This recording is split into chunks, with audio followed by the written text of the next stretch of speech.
Mission repair. AMCO offers easy payment plan options for most any credit situation, so you can fix it fast and pay it off slow at AMCO. AAMCO. Mark Cox here. Join me, Annie Frey, and Mark Reardon, along with Thomas Helbig and Bob Kershaw for the next Protecting Your Retirement educational event. It's Tuesday, January 24th at the Frontenac Hilton at 6:30. Seats are limited, so go online today at retirementkey.com. Here's Thomas with more. Are you nearing retirement or already retired and concerned about losing even more money this year in your retirement accounts? Did you know if you're 59 and a half or older, you can now roll over your 401k tax-free to protect your nest egg from any more losses and still generate more income than most investment options? Would you like to know why our clients have not lost a penny with all the market volatility this past year? You'll get all the answers and more. If you're 59 and a half or older, you don't want to miss this event. Join the official financial advisors of my show, Thomas Helbig and Bob Kershaw, Tuesday, January 24th at the Frontenac Hilton at 6:30. Go online at retirementkey.com. That's retirementkey.com. Air Comfort Service, online at aircomfortservice.com. It is going to be cold outside. It is going to be snowy outside, so we hear. And you need to make sure your furnace is in good working order. 314, this is the number that I want you to put down so that you have it when you need it. 314-513-0091. Reach out to Air Comfort Service as people who you can trust to come out to service your furnace if it isn't pushing air the way it's supposed to be, if it's not heating the way it's supposed to be. These are all things I've had happen in my home, and I had to make that phone call to Air Comfort Service, and I promise you, you can trust them to do the best of best work if you need this type of help. They can help you walk through the maintenance of your furnace. If you end up having to replace it, which I had to do, you can talk to them about your options. Nobody is going to work harder to get you the rebates that can save you money and to help you with incredible financing options as well. Call the very best in the business, highly rated, highly regarded. You can Google it and see all of the amazing reviews online. 314-513-0091, aircomfortservice.com. You don't need special gadgets to be a hero. With unlimited 1.5% cash back on every purchase everywhere, the Capital One Quicksilver Card makes you the hero of every purchase. What's in your wallet? Terms apply. See CapitalOne.com for details. Join Mark Patrick Seminars, Lose the Weight and Stop Smoking, only $49.99. Seminars Wednesday, February 1st at the Holiday Inn Express Suite St. Louis Airport in St. Louis. And Thursday, February 2nd at the 4 Points by Sheraton St. Louis Fairview Heights in Fairview Heights. Weight loss seminar, 5:30 p.m. Stop smoking seminar, 8 p.m. Sign up at markpatrickseminars.com. That is exactly what I needed to hear. Thank God someone here knows what they're talking about. That's us. That's right. Gotta love this American ride. Right, you need to take the time and get the full picture. Come on, turn the radio on. It's Saturday and I won't be long. Don't get me wrong, I love the ladies. I mean, they rev my engine, but they don't belong in the newsroom. It is Anchor Man, not Anchor Lady. What do you want from me? I'm not America's sweetheart. Goodness sake, kid. Keep your voice down. Your father's listening to the radio. I'm not America's sweetheart. This is the Annie Frey Show. Welcome to the Annie Frey Show. Happy Monday. Very glad that you were here with us today. And I want to start the show off with today's YouTube live chat poll. Why? Because it's broad. And I can't wait to read your comments. Hannah in studio with us here because it's Monday. How was your day off, Hannah? Did you relax? Was it good? It was relaxing. I did tune into the show. Yeah, you were in the live chat. I was in the live chat. On your day off. Yep. It was interesting that I won the YouTube poll about being a spy. Yeah. It's what lots of people were confident in that. Assuming that you take the day off and then we asked the spy, I think, who's the spy? And everyone said that you would be the uncover agent. Makes sense. Today's YouTube live chat poll is, do you identify as a conspiracy theorist? Yes or no? Now, there are a lot of news stories right now, and we're going to cover a gamut of them today. There are a lot of news stories that could get your wheels spinning to think that there are conspiracies involved in the news that is out there in front of the world to consume. And I work really hard to try to report on news here. And I'm very aware of the things that many of you think are going on. But there's a lot of people talking about that. So what I try to do, give you the facts as you know it. I'll let you know what my reaction is, of course. But I'm curious where you rate yourself as a conspiracy theorist, yes or no? If you go vote, and if you say yes, I want to know what conspiracy you think is taking place. And Hannah, as these come in today, we might dip in and out of that a little bit more than usual. Okay. To read what's going on. We already have tons of comments coming in about it. Perfect. You go to the Annie Frey YouTube channel and you can vote right there in the live chat portion of the live video and weigh in. Let us know what you think. Speaking of things that people might be a little conspiratorial about, here's Dick Durbin talking about this documents scenario. And Dick Durbin is my senator from the state of Illinois. At its heart, the issue is the same. Those documents should not have been in the personal possession of either Joe Biden or Donald Trump. But what happened and followed from it is significantly different. Donald Trump defied those who knew the documents were in place and ultimately led to involuntarily a court order and a search of his Mar-a-Lago hotel resort to find out how many documents were there. Contrast that with Joe Biden, embarrassed by the situation as he should have been. He invited the government agencies in to carefully look through all the boxes he had accumulated. It's a much different approach. It is outrageous that either occurred, but the reaction by the former president and the current president could not be in sharper contrast. So you listen to how he's reacting to each of these. It's outrageous that either occurred. Listen to our friends over at Morning Joe. Somebody tried to hand me a classified document going out of a skip. I'd put my hands up in there and let it drop on the floor. You are taught. We don't know what is. You are taught. No. This is a cultural thing. It just is. You are taught to treat classified documents in a certain way. And so that's why Durbin is responding the way Durbin's responding and why a lot of people are shocked by it. And you're just going like this? No. It's just as bad. I agree. It's just as bad if a Democrat's doing it as a Republican's doing it. Now, listen, you look to intent, and the intent for Donald Trump, obviously far worse. With Joe Biden, based on what we know, it was just sloppy. But man, it was sloppy with America's classified information. And I just don't understand it. So you got Morning Joe there. You got Joe Scarborough talking about how this was sloppy and messy. I think that what a lot of Americans are, first of all, you're formulating a lot of questions on your own as to what happens next and who is going to be held accountable for what and what kind of accountability is even a possibility here. But I have the question, what are the legal ramifications for Joe Biden? And then, of course, separately, what are the political ramifications for Joe Biden? I had the same questions, still do, I guess, about Donald Trump. I don't even know if the Mar-a-Lago documents raid would even be the 13th story on the list of things we'd be talking about right now if Joe Biden weren't leading this story and the drama surrounding it. If the Joe Biden documents story wasn't out there, I don't think that right now we'd be focused on Donald Trump. I think we'd be focusing a lot on that House Republican majority and the things that they are able to do right now with that new power. But here we are paying attention to Joe Biden, and there are questions that are being asked of him, and he certainly has not been very forthcoming with answers. But if you're in legal trouble, I don't know that the smartest thing to do would be to run out there and start blabbing your mouth all over the place. Just ask Alec Baldwin. What is Joe Biden's peril right now? Is it legal trouble or is it political trouble?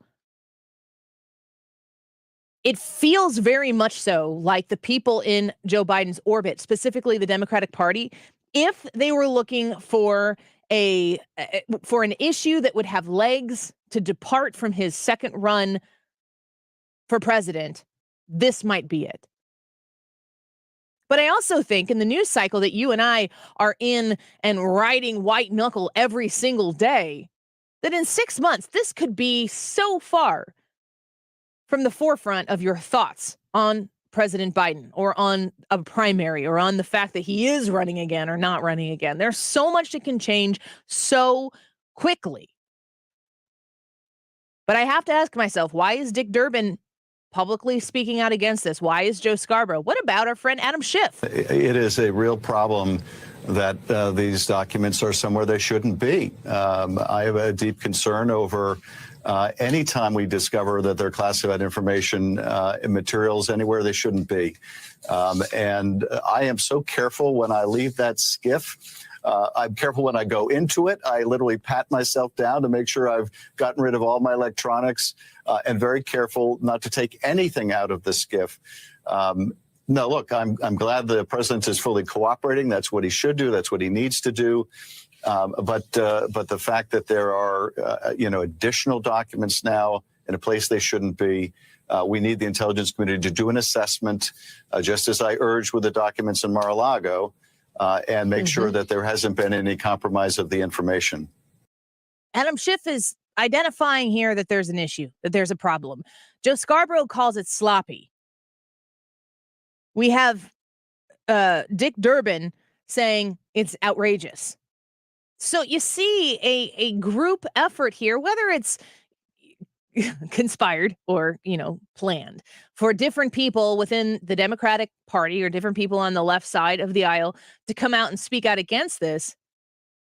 Joe Biden himself spoke on the issue of classified documents when it came to Donald Trump. I think he said it was grossly irresponsible.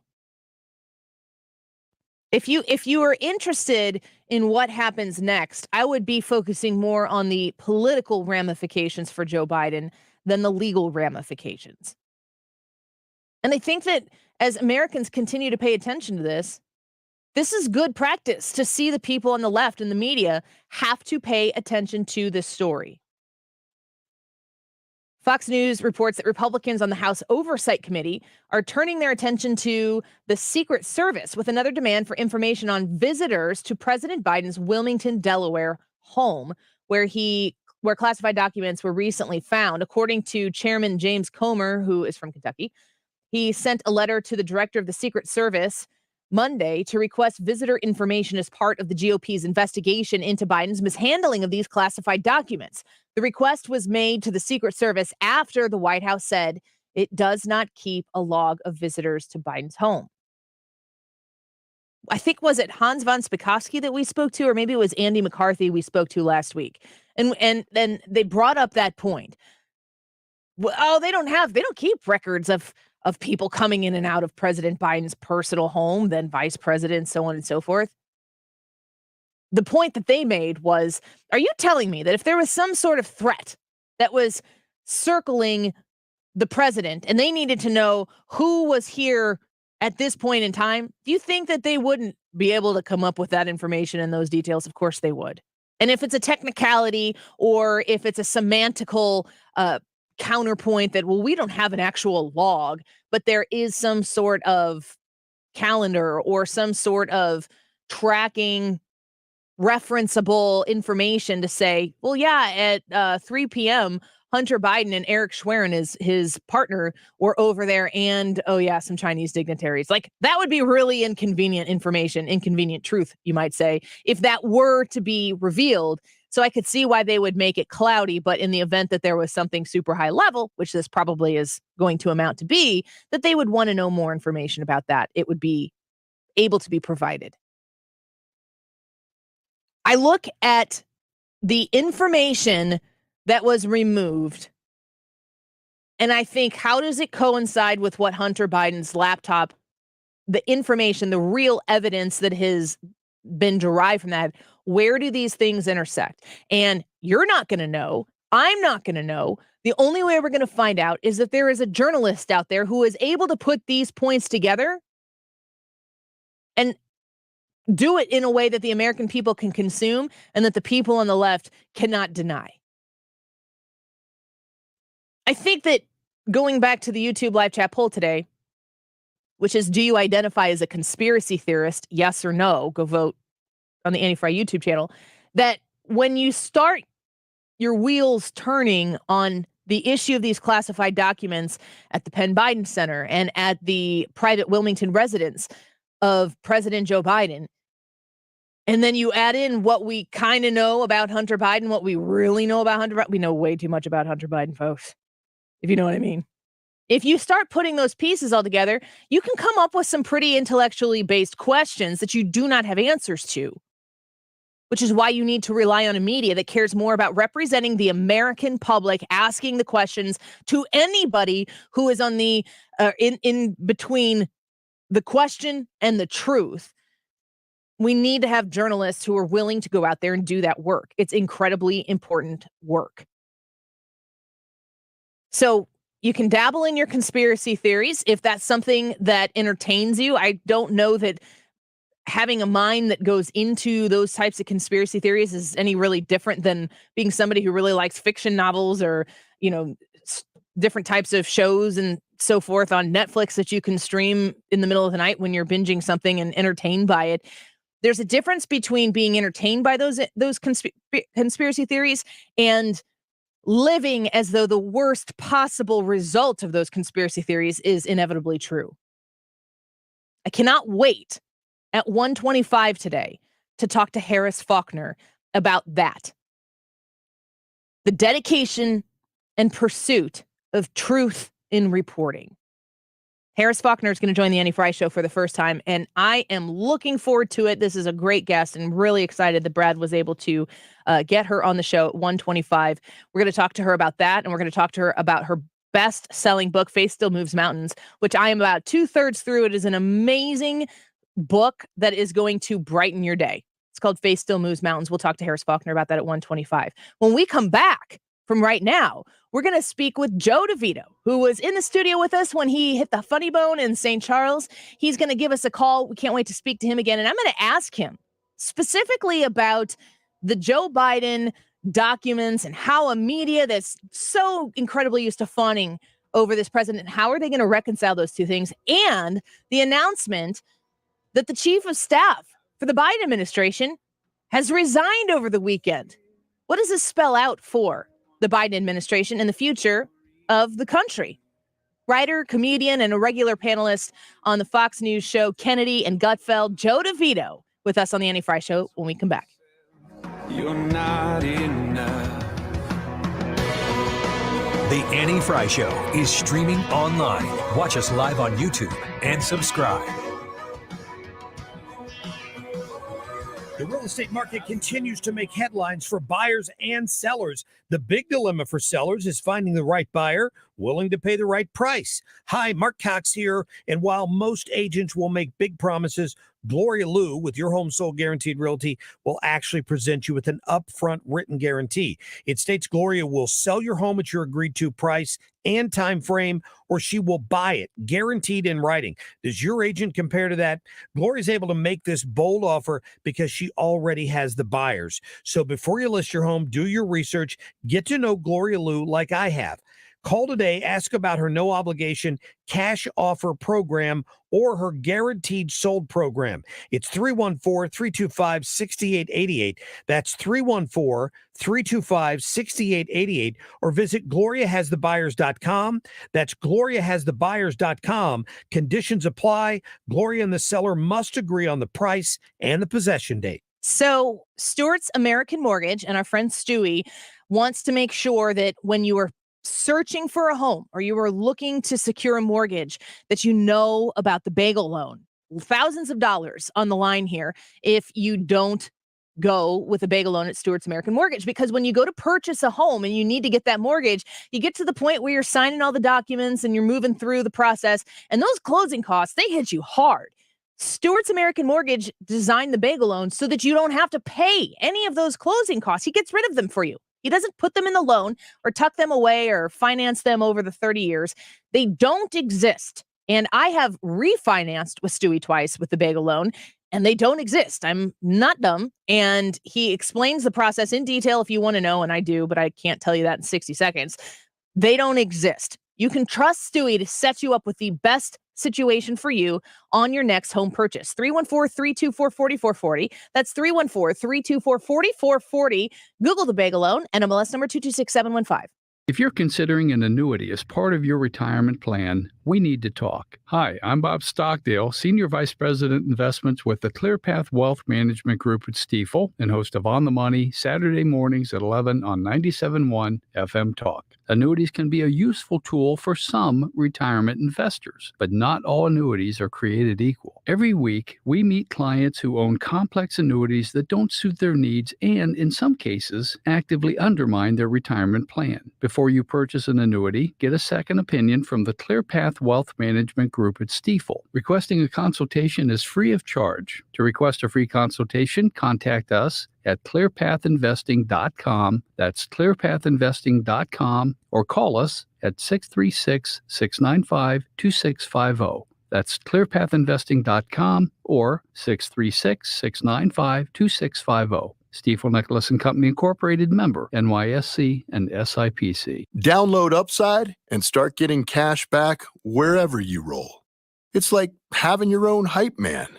Get an average of 17% cash back at restaurants. Oh, it's dinner time. Average of 13% on groceries. Get those groceries. 10 cents per gallon average cash back on gas. It's go time. Plus, cash back at participating convenience stores too. Stacks on stacks. Users can earn hundreds of dollars a year, 3 times more than other apps. Upside, show me that money. All right, we get it. It's easy. Just sign up for the free Upside app and start getting cash back for doing you. Download the free Upside app and use promo code DOYOU for an extra $10 cash back on your first purchase of $10 or more. That's promo code DOYOU for an extra $10 on the free Upside app.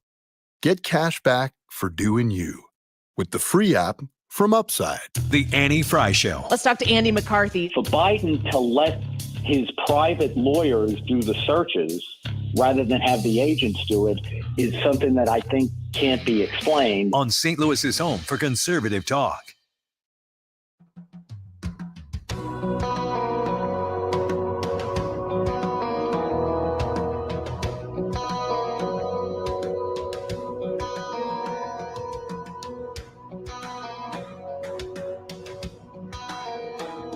You're listening to The Annie Frey Show on St. Louis's home for conservative talk.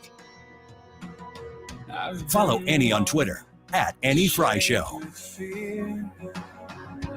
Well, Fred, this would mark a significant change in leadership at the White House. The New York Times reporting just moments ago that Chief of Staff Ron Klain is expected to step down in the coming weeks. Now, there has not been a successor that's been identified just yet, according to the New York Times. And that announcement of a replacement likely would not come until after the State of the Union address. But one of the president's closest advisors since the start of this administration. And really, there has been very little turnover when it comes to the senior staff at the White House. So this would mark a pretty big shift. So CNN, they're reporting on the news that the White House Chief of Staff, Ron Klain, is going to step down probably after the State of the Union. That is a really, really good question there from CNN. What is the State of the Union right now, at least as far as how the Biden administration views it? Let's get straight to our guest. Excited to welcome back on the show Joe DeVito. He's a writer. He's a comedian. He's been here to this Funny Bone in St. Charles. We loved having him in studio. He's also a regular panelist on Fox News' Kennedy and the Gutfeld Show. Joe, welcome back to the Annie Frey Show. Great to have you here. Hi, Annie. Good to hear from you again. Thank you. What's your opinion right now? If you're in the Biden administration, what is the State of the Union? Well, first, I apologize if you hear any noise in the background. I've been shredding my documents all day just we to can make handle sure, that. to be on the safe side. It is interesting to hear even someone like Joe Scarborough saying, sloppy and messy, which, usually when people say that about Joe Biden, there's maybe a change of drawers being considered. But even they are seeing that this is not good. This is not good, especially since they made such a big deal about it with the documents at Mar-a-Lago. And he's got stuff in boxes next to the Corvette in the garage. This is insane.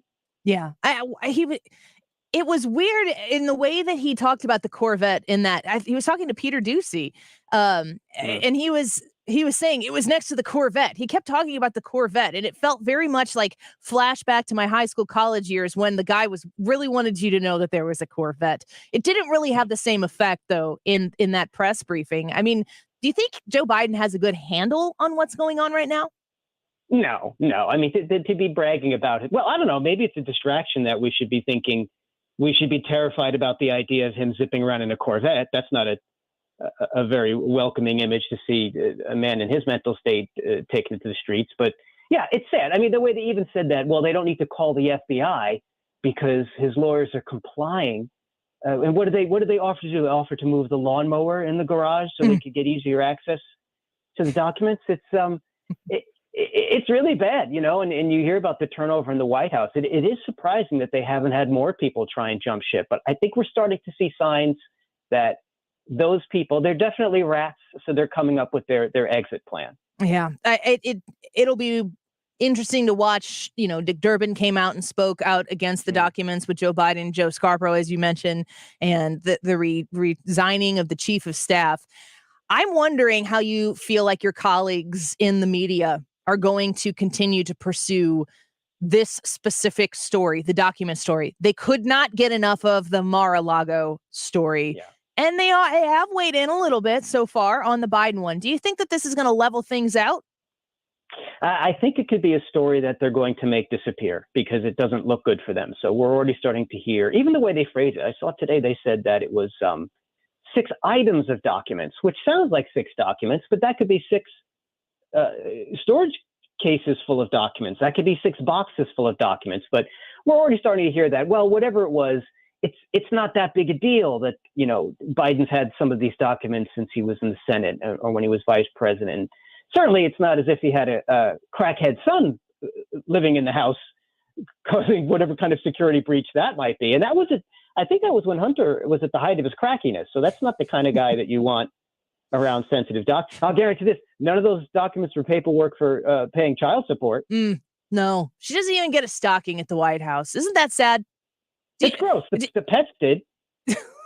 That's true. That is very true. We're speaking with Joe DeVito. He is a writer, comedian. He's been to this area. And if you go to joedevito.com, you can see his latest schedule is updated there. If you were looking for an opportunity to go out and catch one of his shows, it does say on there that he is professional, famous comedian. So that's how you know. It's officially on the internet. I want to know what it's like in the Biden presidency. I'm sure you've been at this for a long time and you're a comedian, and we watched so many missed opportunities when Donald Trump was the president to get genuine comedy, genuine laughter, because everything was so tainted in hatred. What's it like to be a comedian writing for, news shows with this administration at the helm? Well, it's definitely a challenge because one of the things I thought with Trump was whether you were a fan of the former president or not, he was a funny guy, and he said things that were hilarious. They weren't always the things that were the most judicious to say at the time, but the difference is with Biden, it's all unintentional hilarity. So for us, the problem is to not keep repeating the same things over and over again, because he keeps wandering off stages and he keeps blathering and multiple times, reaching to shake hands with people who aren't there. It would be funnier if he weren't the leader of the free world. Right. That's what I keep having to tell myself. And then, you look at, the more we find out that then Hunter was spending $50,000 a month for rent to stay in this place. It's insane. It's insane. And you think, well, where did that money come from? And then, all these things have been answered, but the media doesn't want to cover it. And I think, again, like I said, I think we're reaching a tipping point where the enablers are starting to say there's no way we can get another term out of this guy. And who do they have as a backup? They have, cackling Kamala. It's going to be a problem. Yeah, I agree with that. Joe DeVito with us right here on the Annie Frey Show right now. We have a YouTube live chat poll every day. And today's is kind of broad. Let people interpret it as it's completely scientific. That's all the type of news that we report here. Do you identify as a conspiracy theorist? Yes or no? That's the poll today. But I want to know, Joe, when you are consuming these stories, you just listed off a bunch of questions, very reasonable, if not even somewhat obvious questions about the Hunter connection to documents that were at this private residence and $50,000 in rent. I mean, you'd have to be unable to process information to not be tilting your head to the side and going, what's really going on here? I mean, it feels like conspiracy theories now have just taken over because there aren't a lot of people out there practicing good journalism that only cares about getting to and exposing truth. Yeah, I mean, you know, a lot of things they call conspiracy theories have turned out to, if not be true, have legitimate basis for them. You know, it's the same thing. I mean, look at this laptop story. They said it didn't exist, and if you wanted to talk about it, they kicked you off social media. I mean, they shut down the New York Post. That's a legitimate newspaper with, I believe, 100 years of existence. And they said that, no, you're making things up. And then as it turns out, this was not made up. This was not Russian disinformation. This was rather brazen that he just didn't know what he was doing. He just left this laptop with all this incriminating stuff on it. And, you know, the references to the big guy and, you know, forget about his homemade pornography, which I would say not as good as the book with his videos. Now, here's another question to ask. Compared to Mar-a-Lago, do you think any agents are going through Dr. Jill's underwear drawer? No, I don't think so. Absolutely not. No, I mean it's biased. It's all biased. And you know, you mentioned Melania or a reference to Melania, and you know, there's the Mar-a-Lago case that was. Interestingly enough, like if you want to talk conspiracies, it's almost as if they had to make it a big story so that when Joe Biden's problems came around, it'd be big enough that he had to quit and not run again. That's my conspiracy theory. No basis of fact, just a thought that I had. But Donald Trump has announced he's running again. He is going to be and is back on the political scene. It doesn't seem like anybody can see or hear Donald Trump's name without, you know, running immediately to their pro-Trump, never Trump corner. Yeah. And you know, going from there, but he has a real shot to be the president of the United States again. How do you think that the country is going to handle that? Well, I think we really need to focus on rotating in some new blood. I mean, is it just going to be the two of them running against each other over and over again until the end of time? Can we get in a 65-year-old? Is that too much to ask? Yeah, I really don't know. I mean, I look back to 2016 and what a shock that was, and how it really, again, here's me sounding like a conspiracy theorist, but it made people at that very high level freak out and say, well, we can't allow this to happen again. And we've seen with the biased media, we've seen with the collusion with big tech, that they're in a panic mode, which in a way I think is good. I think it could show that there's some real change coming on the way. I think we need it. I mean, if you look at even with Ron Klain, you hear these names of people that are being considered, and they're all retreads. Like the guy they were talking about, Jeff Zients, I think is his name. Mm-hmm. Yeah. Oh, what was his previous position? White House coronavirus response coordinator, proven track record. Yeah, let's get that guy. That's the guy. I wouldn't hire him to work the drive-through at a Hardee's, and here he is being considered, you know, being bumped up. They say he's disclosed owning between $89.3 million and $442 million in assets. Wow. That's quite a range, don't you think? Somewhere around there. I mean, that's like all of us, really. It could be anywhere in between there. Joe DeVito, before we let you go, talk to us about what you have coming up. The success of the Gutfeld Show continues to be on quite a roll. Where can people go to learn more about you and the successes you're having so far? Well, thank you. Yeah, well, I'm going to be back on the panel on Gutfeld this Thursday. And if you go to my social media at Joe DeVito Comedy, I just updated my schedule. I've got North Carolina coming up. I've got New Jersey, upstate New York, Florida. I'm all over the place because there's certainly a lot of fun things to talk about. And I really, really love it when people who watch our show and listen to your show come up and say hello to me afterward. It's nice to know that we can all go out and still have a good time, even as crazy as things are now. Yeah. Amen to that. It's 100% the truth. Joe DeVito, we appreciate you coming on with us again. We look forward to doing it again soon. Right on. Thanks, Annie. Thank you so much. Writer, comedian, and a regular panelist going to be back on Thursday night on Gutfeld. Always love his stuff. He's incredibly funny. You can go to joedevito.com to learn more information about what he has coming up, and go follow him on Twitter at Joe DeVito Comedy. Make sure you tell him hello from the Annie Frey Show. Wiggins America takes over the studio when we come back. Today's YouTube live chat poll is, do you identify as a conspiracy theorist, yes or no? I will pre-answer for Ryan Wiggins. He doesn't identify as a conspiracy theorist. He is the conspiracy theorist. We'll hear from him on The Issue when we come back. Don't go away. You and me, we're going out to catch the latest sound. Guaranteed to blow your mind so high you won't come This is the Annie Frey Show. Find the podcast, on-demand audio, and more at 971talk.com/Annie. Man, go down to lose control when the rubber band starts to jam. Oh, this dude is out of sight. Congress has authorized trillions in new spending, along with doubling the size of the IRS agency in just the last few months. Do you think that is by accident? No, it is with a purpose, to go after small businesses, employees, and individuals who have not filed or paid their taxes. If this is you, don't panic, just call. Hi, this is Lance Drury with the Lance Drury Law Firm in St. Louis. Interest and penalties on your tax bill won't stop until you take control. Call me, Lance Drury. I'll tell you in advance an affordable fee, which includes costs and expenses that works for your business and family. Your first visit to the Lance Drury Law Firm is free and confidential, so you have nothing to lose. Call me today. Remember, if you have IRS issues, you have legal issues. You need an attorney. You need us, the Lance Drury Law Firm. Call me, Lance Drury, at 314-260-6120. Or go to Lance, DRURY law.com. The choice of a lawyer is an important decision and should not be based solely upon advertisements. Thomas Helbig, Bob Kershaw, the folks at the Retirement Advisory Group are excited to welcome you tomorrow night.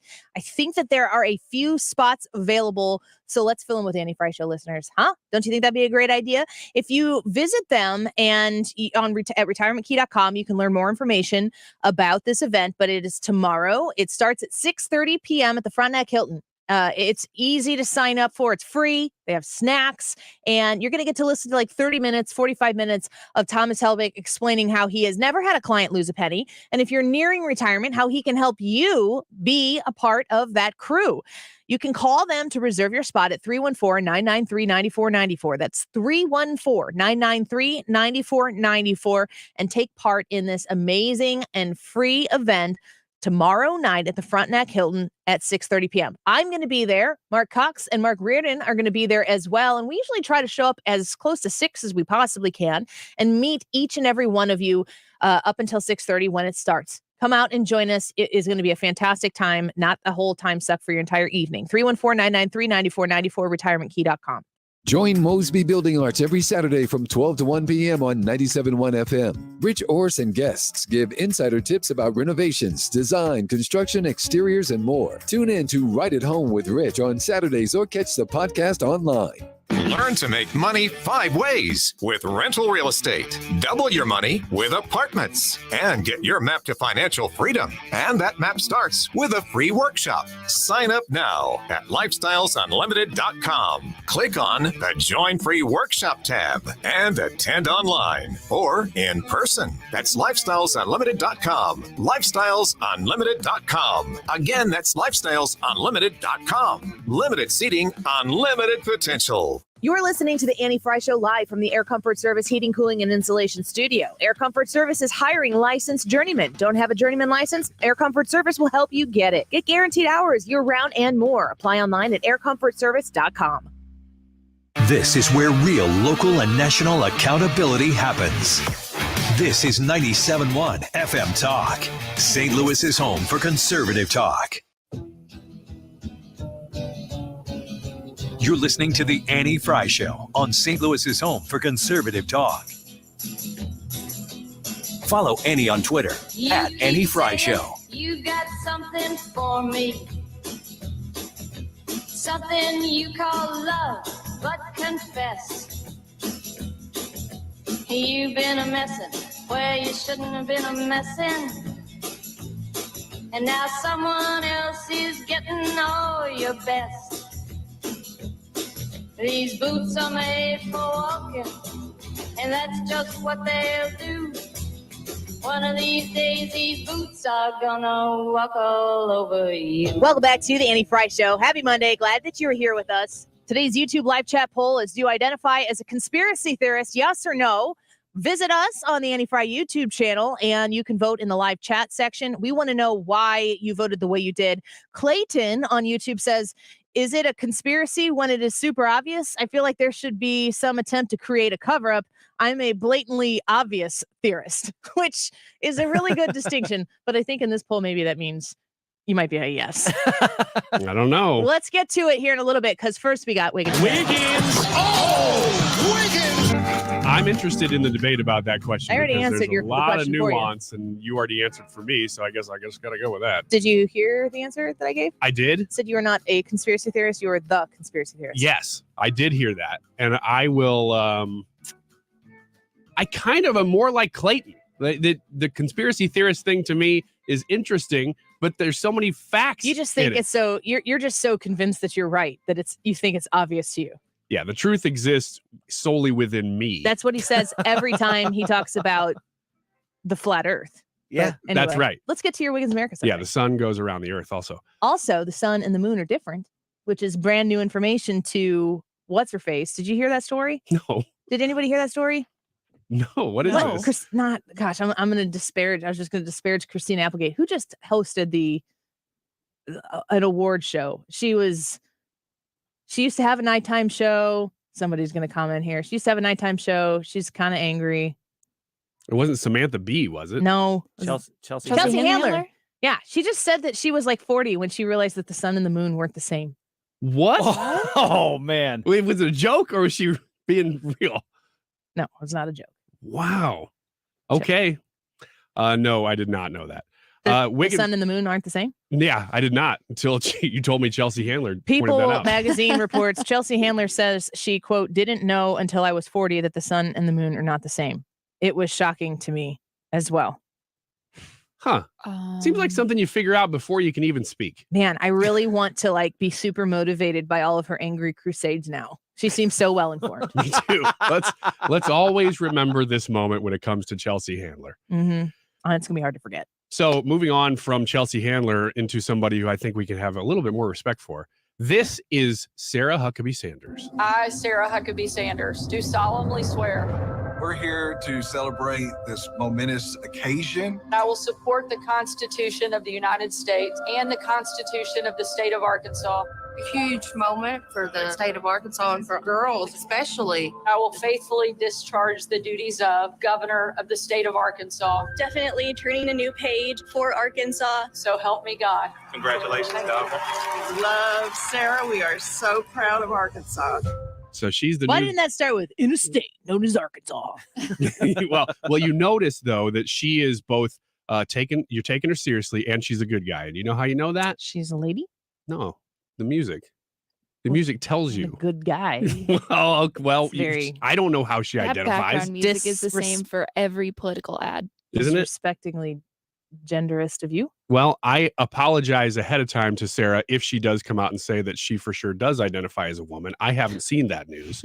Oh boy. But she has come out swinging. If you follow her on Twitter or you follow her career, she is trying to make a pretty big splash as governor of Arkansas, which she didn't really need to do. I mean, that seemed like a foregone conclusion that she was going to win that election, and she could probably stay governor of Arkansas for a long, long time and kind of keep things status quo. But she is coming out pretty big with a bold agenda. I'm going to read to you what she has said her week 1 agenda has been, because I think we're about 2 weeks in now. But she said this was week 1. Prohibit critical race theory and indoctrination in schools. Number 2, drop Latinx. That's part of her. That one was listed. Drop Latinx. I mean, I would almost even make that number 1. It's so easy. Isn't it? That's like my grandpa always said, always make a list and make the first item be make a list. So you can cross it out right away. Mm-hmm. It's true. Drop Latinx. Nobody's for that, especially in Arkansas. Number 3, end COVID orders. Kevin McCarthy has also done this. She should tell JB Pritzker that. I would love to see them talk. That would be great for all of us. Number 4, freeze new government hiring and regulations. Number 5, cut waste and fraud in unemployment. That's a great local issue for them. Number 6, enforce hard line against China. And number 7, lead on bold conservative education I'd reform. really like to see Arkansas be stronger on China. Yeah. Let them lead the charge. I would like to see every state be stronger on China. It's like, I mean, no disrespect to China or to Arkansas, because Illinois is just got their head so far up their patoot on this issue. But like Arkansas being like smack dab in the middle of the country is like the friend that everybody likes who's a little undersized, like being held back. Let me at him. Let me do it. I'm sure there's a lot that any individual state can do when it comes to trade and, pushing back against these types of punitive policies and, honestly prioritizing of China over trying to move people to do business in Arkansas with people from Arkansas as opposed to shipping things out. You can make it easier to live, to work, to operate, to employ in a state. And it's good that Sarah Sanders is doing that. And your point being that is China really going, man, I want to put a new hub in Arkansas? Well, not really, but she's leading. No, China doesn't want anything in the United States. China wants everything in China.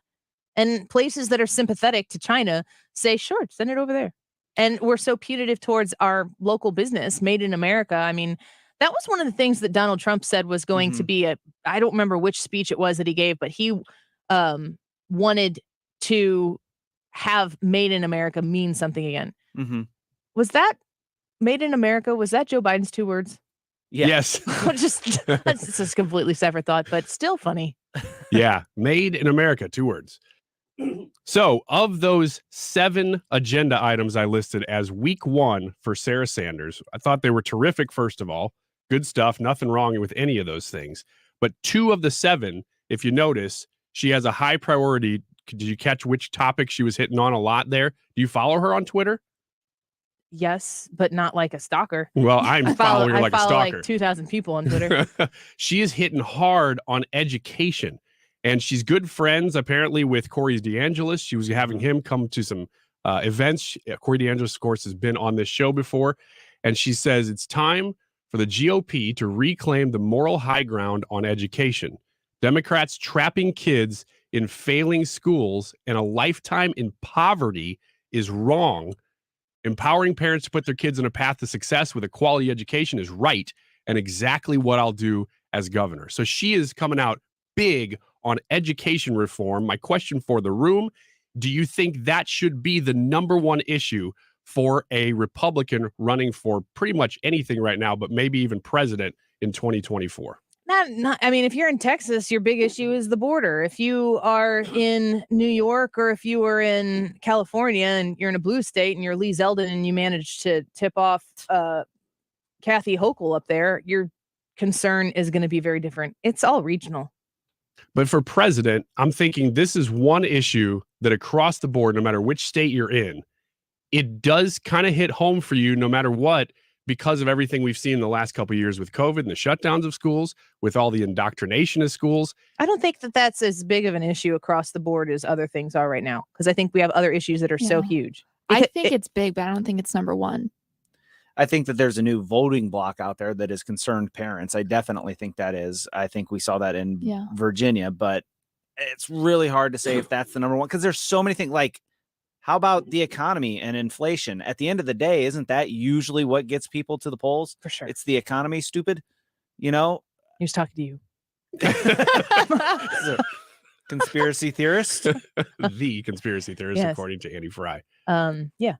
No, I just think that looking back at the election of 2021 with Glenn Youngkin in Virginia, that was a great example of why I think this is, even if it's not the number one issue, why this is a very much a winning issue. I think so. For Republicans, because it does kind of cross party lines. I think independent minded people hear, oh, you can have school choice. You can choose where your tax dollars go toward school instead of just having them drawn regionally. I think that's a powerful argument. I'm just saying, if you don't have an immediate personal investment in what's going on in the education system, it could be something you're incredibly passionate about, but it's not the first wave of what hits you when somebody gets into office and makes a policy, signs a policy, passes a policy.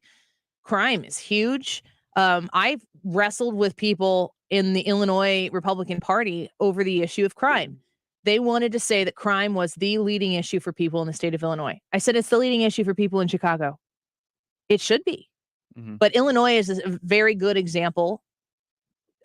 Same stuff, different details of what you're illustrating.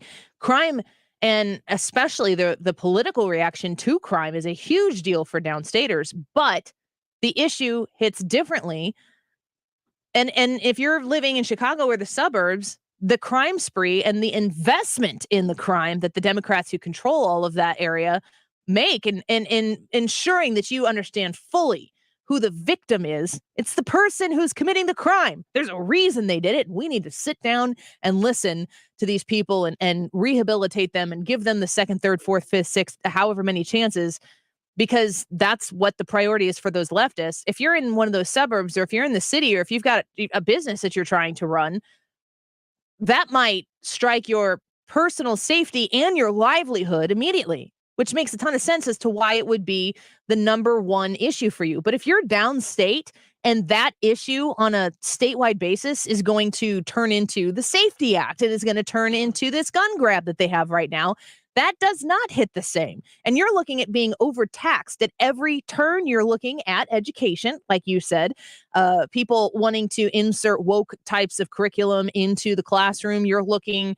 at, a whole host of issues that are facing downstaters in a way that doesn't affect people in the city and the suburbs.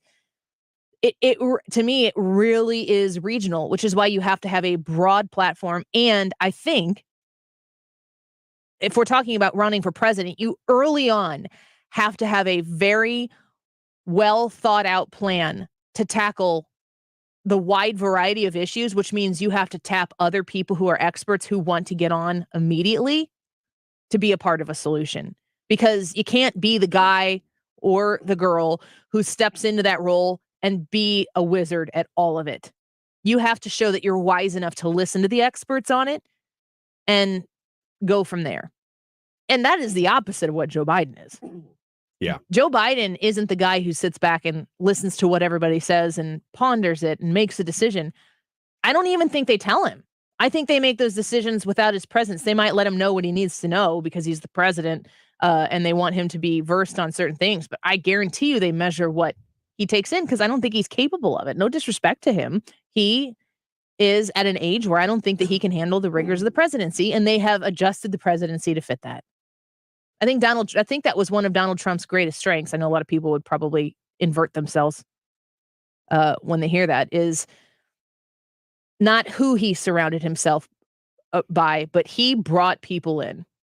Oftentimes common folks like you and me on particular issues to say, like, talk to me, not the bureaucrats. I think that was something he did very well. Outside the portrayal of him, when you heard people say they had met with him, they all said that about him. But, I mean, I feel like saying that out loud, that people would just dunk on me for saying that he was like wise and listened to other people. But I really think he did. Every single person who met with Donald Trump, from the Kardashians to the average person you don't know their name, all said that about him, that when you'd meet with him, he would ask a question and then sit there and listen to you. And the bureaucrats would say the opposite. Well, that's probably because they're bureaucrats and he was allergic to it. Yeah, exactly. It's not a bad combination. I wouldn't mind seeing that combination from the next president. If only President Trump would have been able to pick a better cabinet on day one and surround in his personal circle. If he would have been able, he was so averse to the swamp, and I get that.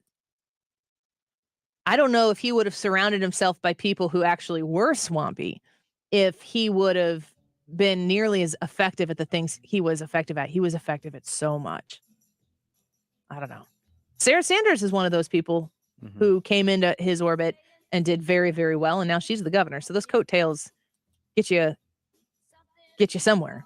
Yeah, and I love to see her leading on this issue in particular of school choice and non-indoctrination in schools, because it is going to take states to step forward and make this the laboratory of what this is going to look like. And she looks like that is high on her list. I also think that people who are attached to potential cabinets, previous or future, that having people like Sarah Sanders in the middle of the country making that a key priority is smart for the party as a whole. All right, let's take a quick break. Steve Moore when we come back, and Harris Faulkner on the Annie Frey Show at 1:25. Don't go away.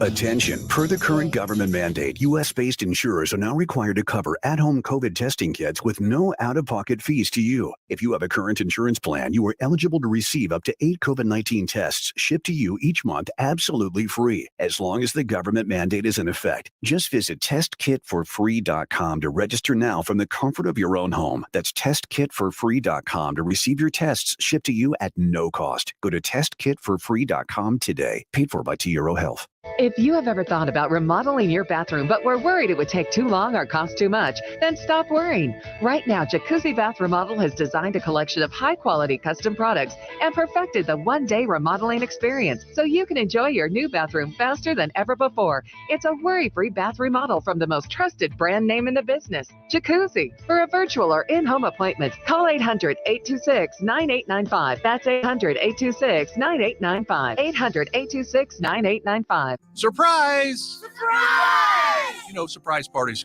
they can be fun, right? Well, financial surprises, not so much, especially when you're retired, like finding out you owe more in taxes than you thought you would, or having to go back to work to make ends meet. Maybe you think you'll be okay, but why not double check just to be sure? Call Marvin Mitchell at Compass Retirement Solutions and schedule a retirement double check. Marvin and his team have been helping families plan for retirement for more than 15 years. Call 314-373-1598 to schedule your retirement double check with Marvin Mitchell at Compass Retirement Solutions. That's 314-373-1598. Don't let a financial surprise derail your retirement dreams. Give Marvin and the team a call, 314-373-1598. Firm offers insurance services, investments, and services offered through Compass Retirement Group, a registered investment advisory in Missouri and in Illinois. KFTK FM Florissant. From the Under Law Injury Lawyers, GetJim.com studio, 97.1 FM Talk. Always live on the free Odyssey app. Concern that crosses the aisle. Lisa Brady, Fox News. More questions about President Biden's handling of classified documents after more documents were found at his home in Wilmington, Delaware. Why can't we have a process to make sure that classified documents aren't removed from the executive branch, no matter who the president is? California Congressman Ro Khanna, a Democrat, also tells Fox News. Now, obviously, no one can defend having classified documents sitting at a Penn Center or a personal residence. And I believe the president will acknowledge that that was a mistake. Khanna also says the American people will judge whether the president is honest and fully cooperates and will respect it if he is. Some of the documents found during an FBI search Friday date back to the president's time as a U.S. senator.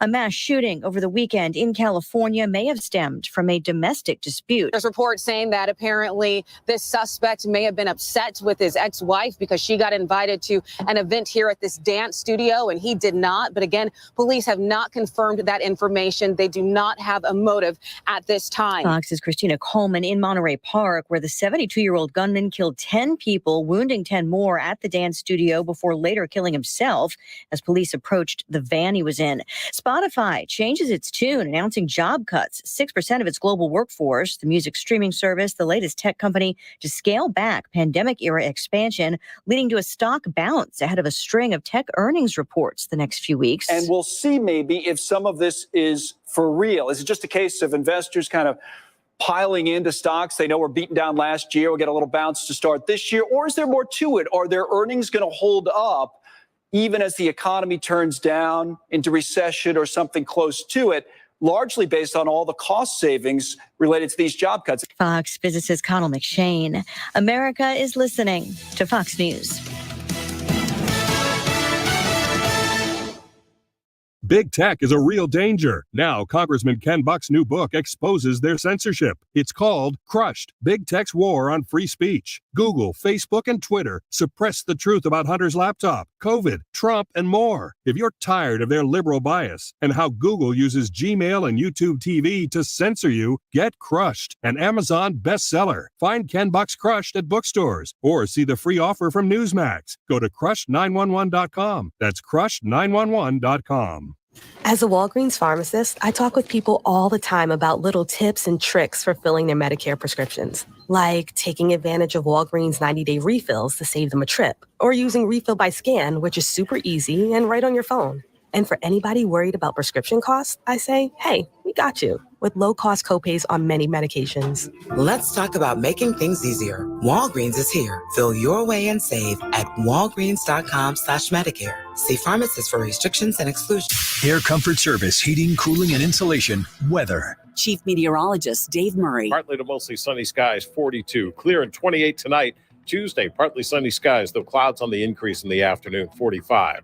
Tuesday night, rain and snow mixed mid-evening, going to all snow after midnight. Heavy snow at times late Tuesday night. Wednesday, snow tapers off by noontime. Again, thinking we're going to see 4+ inches of snow across St. Louis. This is 97.1 FM Talk Chief Meteorologist Dave Murray. St. Louis is home for conservative talk. Governor Mike Parson. The media, Mark, it is literally just an agenda. Thank goodness you guys are out there that sure are trying to give honest news. Keep it here for the real news. Michael's Flooring Outlet is online, their website, igotfloored.com. Have you been shopping for flooring? I want you to think about the importance of your budget. Everything is tighter right now for everybody. And when you go to Michael's Flooring Outlet for that flooring purchase, you are going to make sure that you're getting an incredible value for that hard-earned dollar.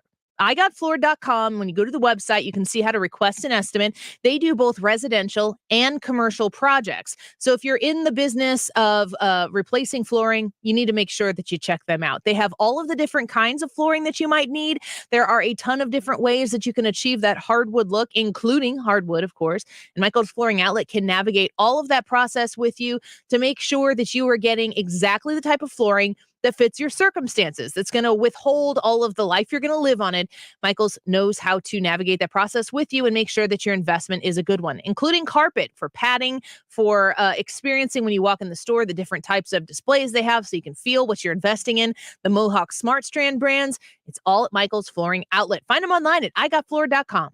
Hi, I'm Tom Connors. Went to Mark Patrick's hypnosis seminar February 6, 2019. Nothing worked before. Left there and never smoked again. Amazing. Easy, affordable, and guaranteed. A year later, with my wife, Michelle, attended Mark Patrick's weight loss seminar. She lost 18 pounds, and I lost 43 in 8 weeks. It's true. He smoked 2 packs a day, and nothing worked until Mark Patrick Hypnosis. Now we're losing weight together, eating healthy, full on half the food, crazy, enjoying exercising. Who would have believed Mark Patrick Hypnosis really works? It's amazing. I can breathe again. My blood pressure went down, and I've got so much energy. So much energy. And look great. Join Mark Patrick seminars and lose the weight or stop smoking guaranteed for only $49.99.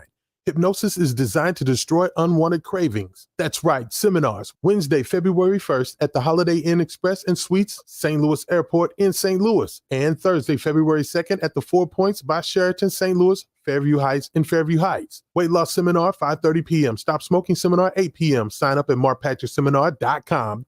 It's 2023, and it's time to get your home zero-resified with all new services, 23% off. You must book in January. Call right now, 314-474-2020, or book online at zeroresstl.com. Ask for the Mark Reardon Special. That's 314-474-2020. Annie Frey here. If you're nearing retirement or already retired, call my friend Thomas Helbig with the Retirement Advisory Group at 314-993-9494. He'll show you strategies on how to participate in the market gains without ever losing a penny. Thomas is the official financial advisor of the Annie Frey Show. That is exactly what I needed to hear. Thank God someone here knows what they're talking about. That's us. That's right. Gotta love this American ride. Right, you need to take the time and get the full picture. Come on, turn the radio on. It's Saturday and I won't be long. Don't get me wrong, I love the ladies. I mean, they rev my engine, but they don't belong in the newsroom. It is Anchor Man, not Anchor Lady. What do you want from me? I'm not America's sweetheart. Goodness sake, kid. Keep your voice down. Your father's listening to the radio. I'm not America's sweetheart. This is the Annie Frey Show. But I think to suppose that some kind of relenting on an inflation target will be a salvation would be a costly error that would ultimately have adverse effects, as it did in a spectacular way during the 1970s for real economies and working people everywhere. So there's Larry Summers talking about the Fed and inflation and how it affects all of us. And we are going to go to our economic expert. Can't wait to have this discussion with Steve Moore. He's a distinguished fellow in economics at the Heritage Foundation. And his book, Govzilla, How the Relentless Growth of Government is Devouring Our Economy and Our Freedom. Boy, are we in the midst of that. Steve, welcome back to the show. Glad to have you here. Hi, Annie. Hi. How are you? Are you in a good mood, or does this economy put you in a bad mood? Let's just ask it to you that way. It depends on what day you ask me. What if it were a Monday? Look, for me personally, life is great. For the country, I'm very worried. I really am. I think that when I look at what we've done in the last several years, where we have spent and borrowed, I think close to $5 to $6 trillion, and there's 12 zeros in a trillion, folks. So I'm talking about amount of money that is just unprecedented in American history, and we are so massively in debt. So, with the high inflation that we've had, prices are up 13% since Biden came into office, and that's put an incredible hardship on working class families who are losing income. And we are on this kind of, it just appears to me that this train is headed over a cliff. And I think most of your listeners kind of know that and think that we can't keep doing what we're doing. I mean, we can't keep borrowing $2.5 trillion a year and expect that this story will have a happy ending. And I love the fact, I don't know if you saw this, I think it was last week, Joe Biden was taking a victory tour on the deficit. Did you see that? He said, look at this. Last year, we reduced the deficit by $1 trillion. Yeah, because in his first year in office, he borrowed $2.5 trillion.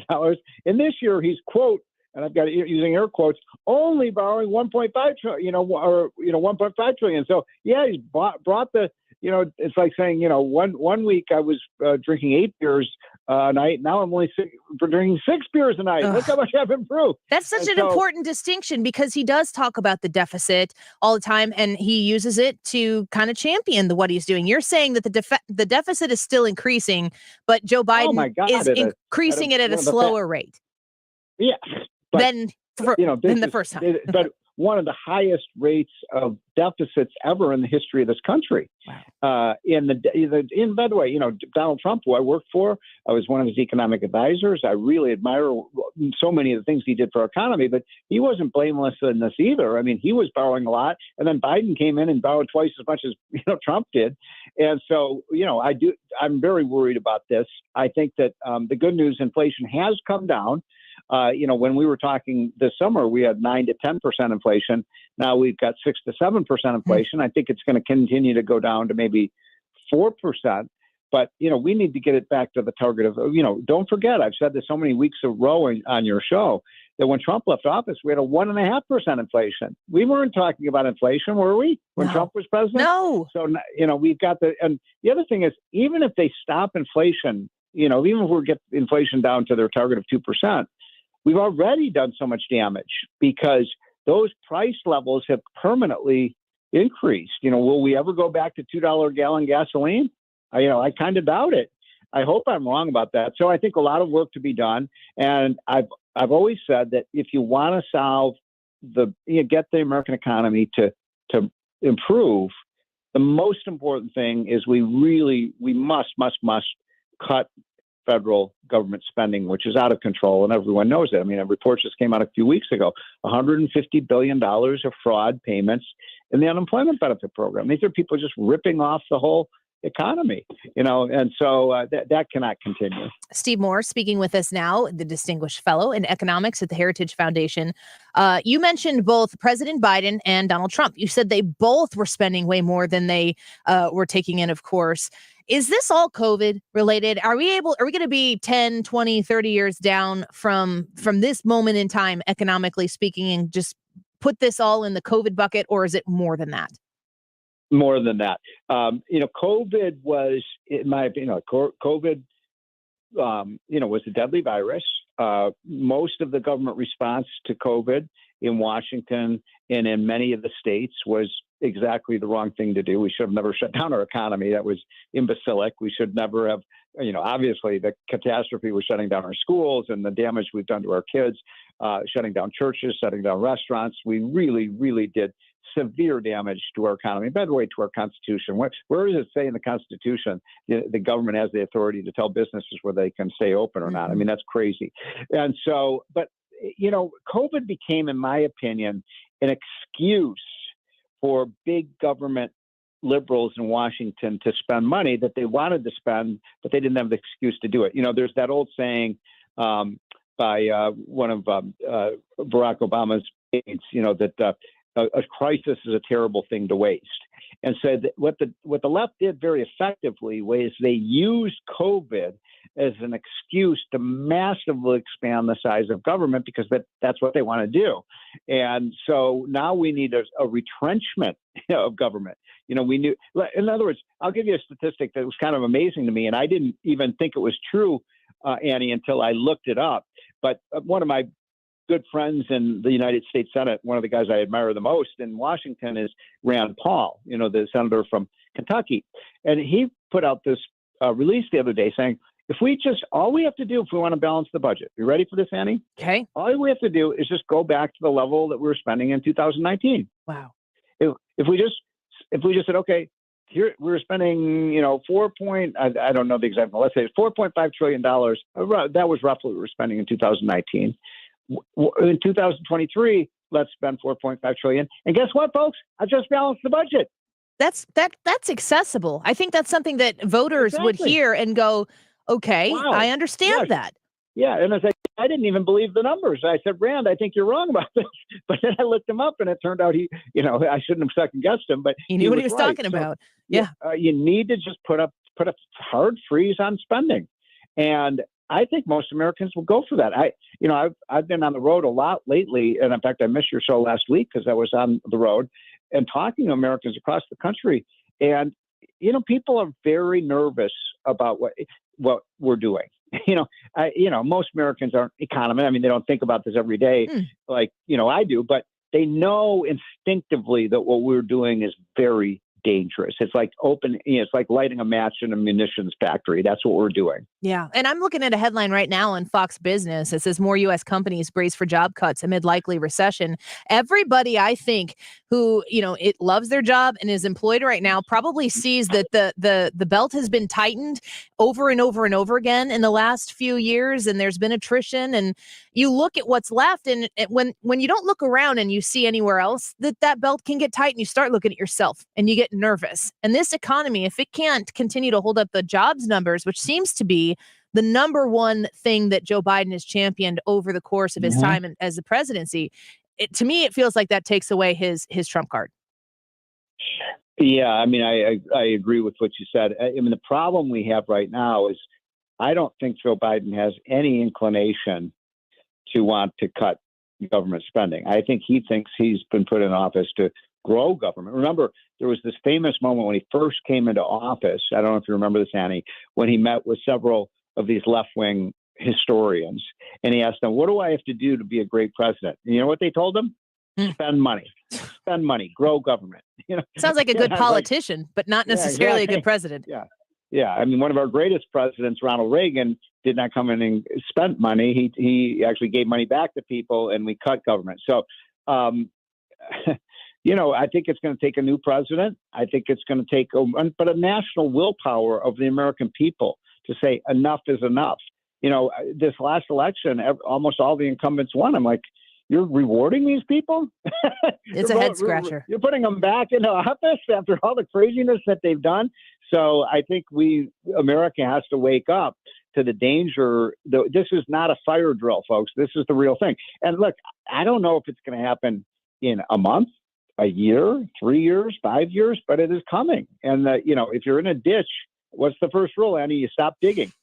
Yeah, let's stop digging for sure. Steve Moore, thank you. We love speaking with you and the way you give it to us straight. We always look forward to it. We'll do it again next week. All right. Have a great week. Take care. Yep, you as well. Distinguished fellow in economics at the Heritage Foundation. How do you go on a campaign trail and say, I'm the one to fix this country and I'm going to cut all of this? You can hear the political ads, the hit ads that would just come out of that on their own. You wouldn't even really have to do any editing. You just cut and put it on the video and then run it in the YouTube channels and the TV commercials. But that's what has to be done. We have to understand, he was talking about stop digging when you're in the ditch. Like, I've thought about this in my life in the course of time when it's like, okay, here's a perfectly good example.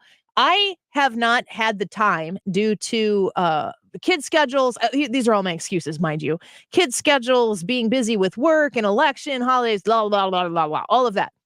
I have not had time to focus on my physical health, like working out and dedicating time for me to take care of my health. So I have to focus on what I eat. I have to focus on nutrition. It's a big part of being healthy anyway, the biggest part. But I want to be more physically fit. I am going to tomorrow re-engage the boxing exercise that I have did previous to COVID. I haven't done it since COVID. And I was literally talking to my trainer, Chris, because he had reached out to me this past weekend about getting going again. And I literally told him, one of the reasons that I've been putting off getting back into training is because I'm so out of shape. Is that not, I mean, does that make sense? Or is that the stupidest thing you've ever heard? Because I think both of those things are true. I think that makes sense to a lot of people. So boxing is difficult. Yes, it is. It is physically intensive. I like it because it's athletic. I have said this before. It's a good workout for me because if I get distracted or bored, which I get very easily, I get punched in the face. So as far as like the motivation that I need to stay with it and to keep going and motivated. And plus, if I'm going to do it, if I'm going to spend the time, I want results. Mm-hmm. Boxing is a great way to do that. I just literally told him today, it's so stupid that I've put this off for so long because I'm so out of shape. The thing that I need to do to get back into shape, I have kept at an arm's length because it's going to be difficult to do it. But the only solution to getting stronger and healthier is on the other end of showing up and just suffering through the literal pain. I'm supposed to tomorrow at 8:30, I'm back in the ring and I will probably be moaning and groaning all day tomorrow on this show. Unless I bail out, which I hope I don't. I said it publicly now, so I really don't feel like I can. Ugh. Will you come box with me sometime? Yeah, I'm terrified, but yeah. I won't hit you. It is. I've heard great things about the workout you get from boxing. I took in high school, we did in gym class one day, it was like a self-defense class. Mm-hmm. And I was partners with a girl who was on the wrestling team and I was on the dance team.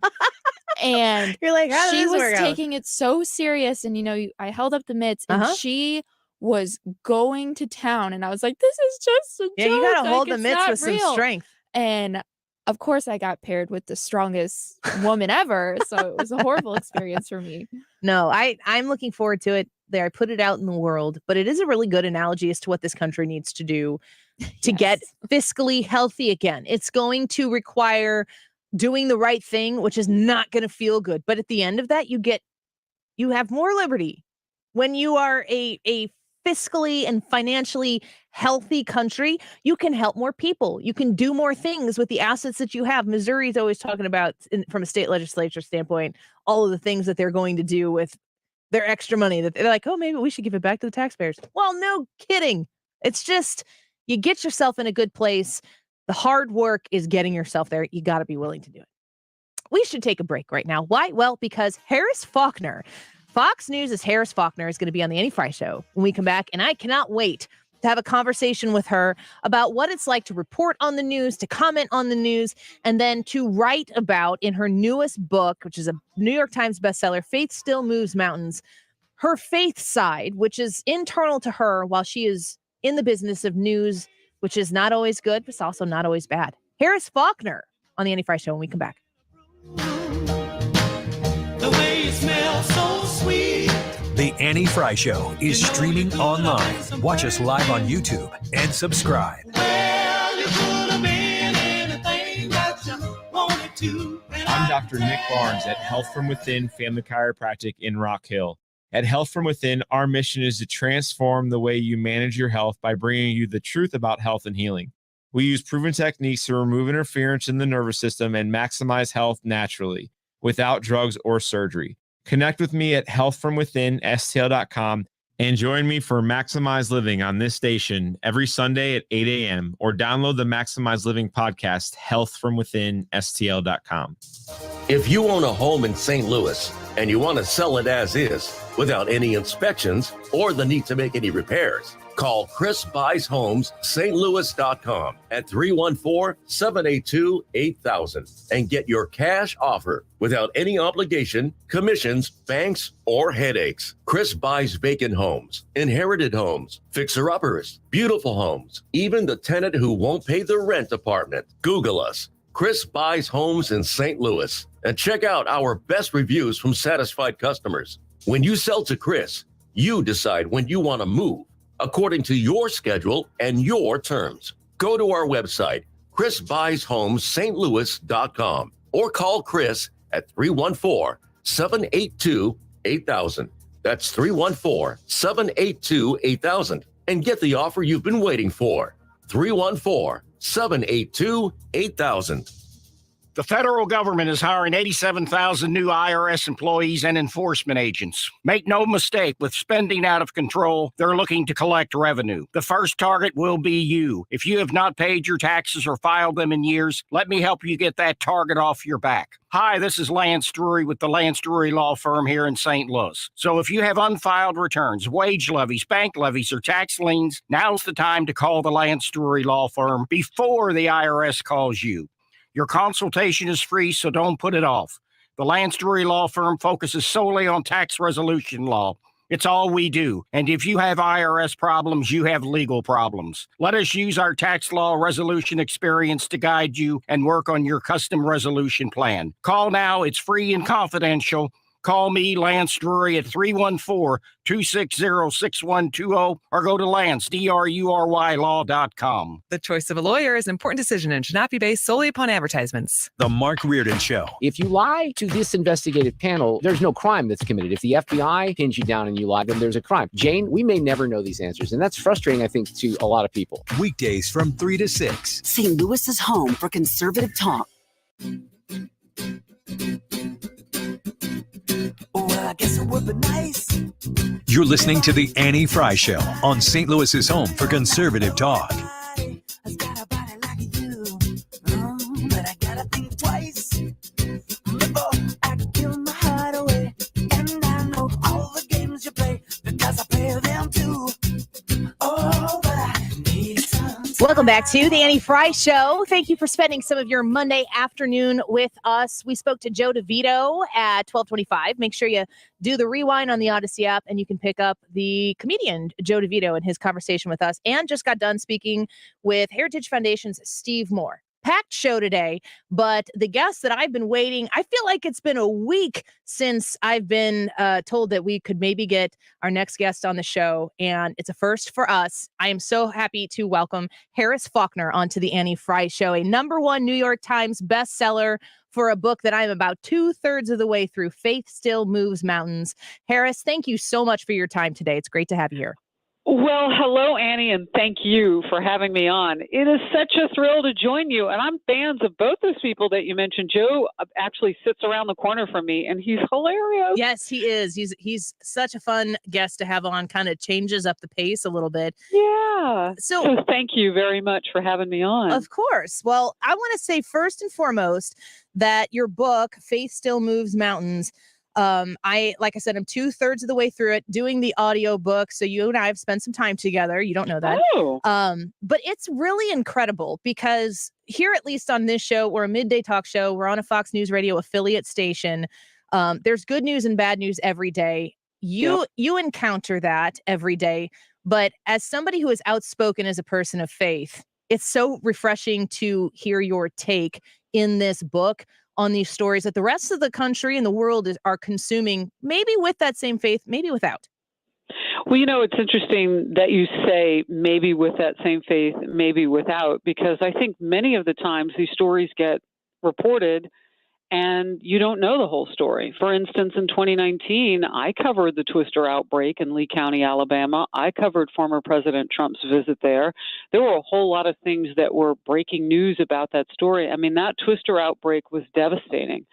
And those pictures that season would go on to sort of be I don't know if you want to say, kind of the branding of just how deadly dangerous that season was of Twisters.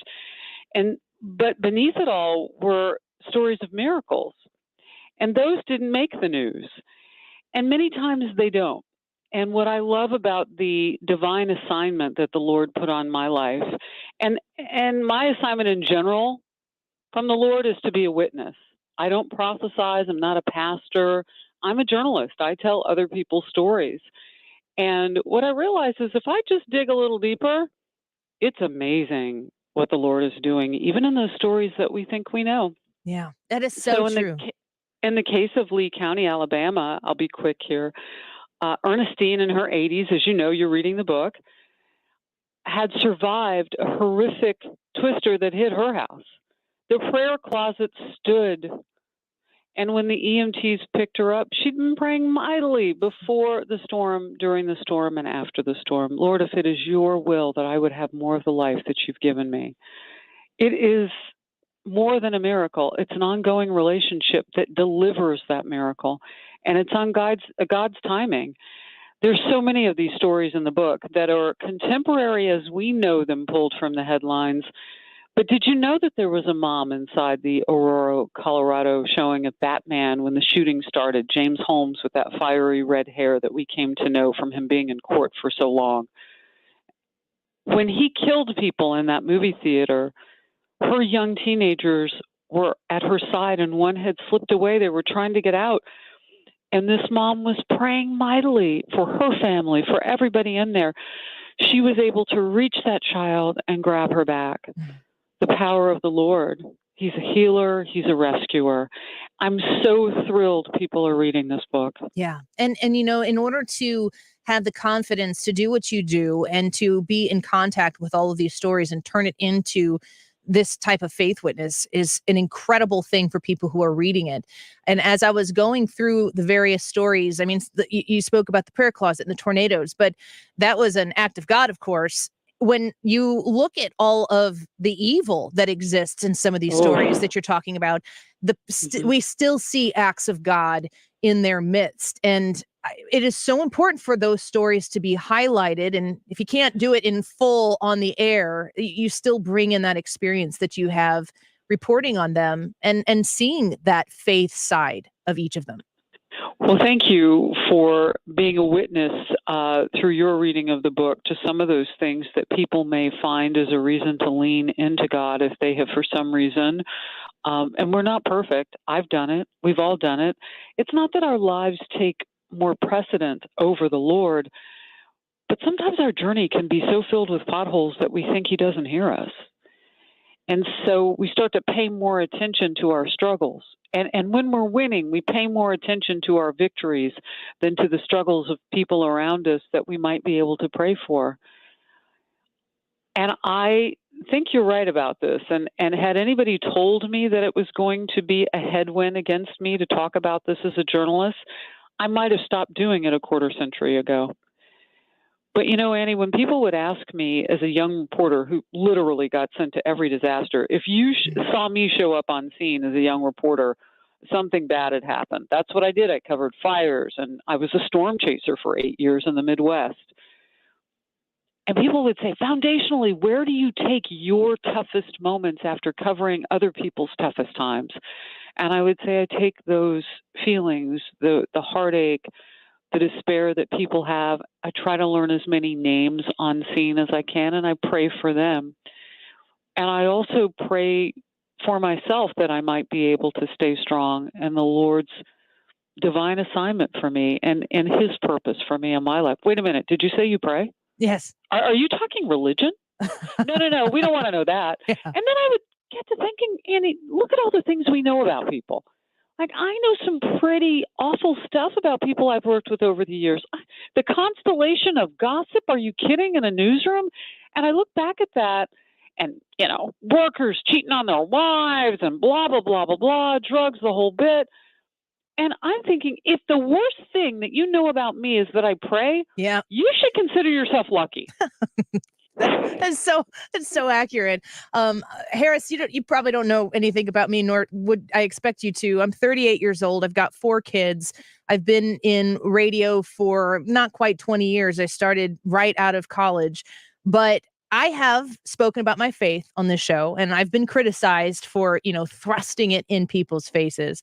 And just to what you're saying right now, the latest thing I've been saying probably within the last 6 months or so is like, just view this as a lifestyle choice of mine. And if we're gonna embrace everybody living their truth, which is a phrase I hate, and being out there with who they are and how they identify, just to what you just said, why is it so terrible if I identify and prioritize in my life the idea that I am a Christian and I raise my kids with my husband in a Christian home, and that's for me. And if you see that on me, A, then I'm doing it right by the grace of God, and B, if it's threatening to you, then that's a you thing.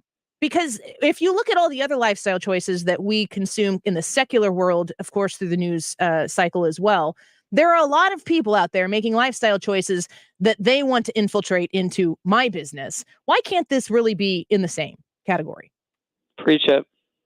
You and I are right on it. And by the way, that line of so-and-so is going to tell his or her truth, there's only one set of facts. Amen. You don't get to own your own facts if they are contrary to what the truth is. And I don't know why we need to soften the world in such a way that we take away the power of what is true. We shouldn't do that, because that means that we will make false idols of the things that have no way, shape, or form any business in our lives, because we'll accept anything. We're speaking with Harris Faulkner. She is the author of the best-selling book, Faith Still Moves Mountains. I highly recommend you check it out. Grab a hard copy. You. Listen to the Audible book is where I get it. Do I sound the same? You sound the same, except for I was listening to it. I got up to 2.5 times speed or something, so I could get through all of it. And I'm like, but I could still. It was a pleasure to listen to, which is not always the case with an Audible book. So I will tell you that. Before I let you go, Harris, if I could ask you one more question. As a reporter, as somebody who is in your previous years been on scene at some of these incredibly tragic events, and as a person of faith, is the knowledge and the acceptance of the truth that evil exists, does that make it easier or harder for you to consume these stories and report on them? Well, first of all, I want to be the one to show people the news that affects their lives, because I know that contextually all they need is the truth. And the truth is a combination of the facts and how it fits into a greater picture, how those facts fit into a greater picture. So when things are happening like a twister outbreak in a state, the half of the state that still has electricity, has utilities turned on, and they're watching. And we have millions of people watching us, especially now that Fox Weather is part of our family. I feel a responsibility to be a blessing in their lives and to say this. And I know that they have local news too. I spent 15 years in local news in Minneapolis and Kansas City and Greenville, North Carolina. I understand the power of that information. And if they have tuned in to watch me on the Faulkner Focus or Outnumbered, I love and embrace the responsibility of giving them the facts and the context in which they can use in their lives, no matter what. It doesn't have to just be the weather, but whatever it is. And those hardest things that I've covered, 9/11, that's really what I'm striving to do. This book, Faith Still Moves Mountains, is a little bit of that part of what I do, of taking the news but it's also historically looking at how miracles have always been around us, and how even in those moments that seem like our lowest, for us as individuals, for us as part of communities that are suffering, whatever it is, the economy, the pandemic, even in those points, the Lord is moving. And I don't know how it's working out so much for a country now that's losing its faith. Pew Research and Gallup have reported, and they've been studying this since the 1940s, Gallup in particular, that we were nearly 100% Christian Judeo nation. And now it's projected by 2070, we won't even be 50% what we are now. That people are not just losing their faith, they're losing the concept that God hears us. Even if they do believe there is a God, he's not listening. He's not performing miracles. He's not Santa. And I would say that to people, but I would rather be with him and him with me. I would rather lean into God so that he can lean into me than twirl around like I'm inside of a snow globe wondering how life is going to go. Yeah. And try to make order out of something that is so inherently chaotic as life on a planet with billions of people. And I don't tell people this is the best way. I say this is the only way. And if you'll crack open a story and it'll set your heart to read the next, when you get to the center of the book, there are some glossy pages that have original prayers. They're very short. And they're based on my experience of, well, if I'm leaning back into God after my father passed on Christmas Day in 2020, and I had questions for the Lord, how do I lean back in? What do I say? Do my words have to be perfect? No, they don't. Just begin praying. And as my mom told me when I was 6 years old, a reminder again, listen when you pray. Listen in silent. Have the same letters for a reason. That's amazing. I mean, what it takes is fearless witness. And Harris, you certainly do that in this book. You do that every day. I see it. I watch the Faulkner Focus, and outnumbered, it's the 2 hours leading up to the start of this 3-hour show. And I am so grateful of your time here. I admire you, and I really hope that maybe someday we can have another conversation again. But keep doing what you're doing. That would be amazing. I would love it. And I support you. You are unapologetic and being bold in your faith. I'm glad that we have made friends. Let's stay in contact with each other. God bless you. God bless you as well, Harris Faulkner. We appreciate you. Bye-bye. She is the author of the #1 New York Times bestseller, Faith Still Moves Mountains. Folks, I do everything I can to read books that people are putting out. And I will tell you that a lot of times a way to get a guest on the show is they got a book out. They want to promote their book. That is a great way for us to get a great guest on to talk about other things. I am reading this book. I am about 2/3 of the way through it. And I wanted to just talk to her about the book because it's that fantastic. Please give it a try if you're into it. It's anecdotes, different stories, very easy to read. I had it on in the car. My kids were listening to it, and they were incredibly interested in the stories and how faith is moving these mountains. And if you watch Harris Faulkner on Fox News, you know that she is not afraid to speak about these things there either. That is empowering. As I said, fearless witness. We'll be right back.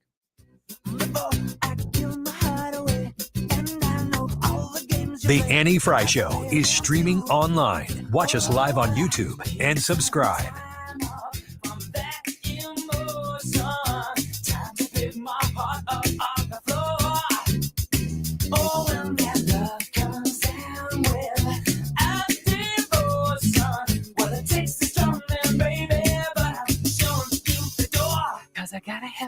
If you've been thinking about vision correction in the new year, there's no better time to get it than right now.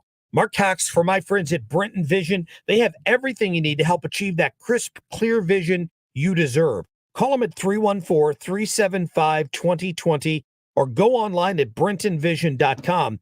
Brenton is the home to the only team in Missouri to perform all 7 FDA-approved forms of modern vision correction. That's modern LASIK, permanent contact lenses, and if you have bad reading vision, they even have treatments for that too. Do what our friend Jessica from O'Fallon, Missouri did. Go to Brenton Vision for a consultation. See what you're a candidate for.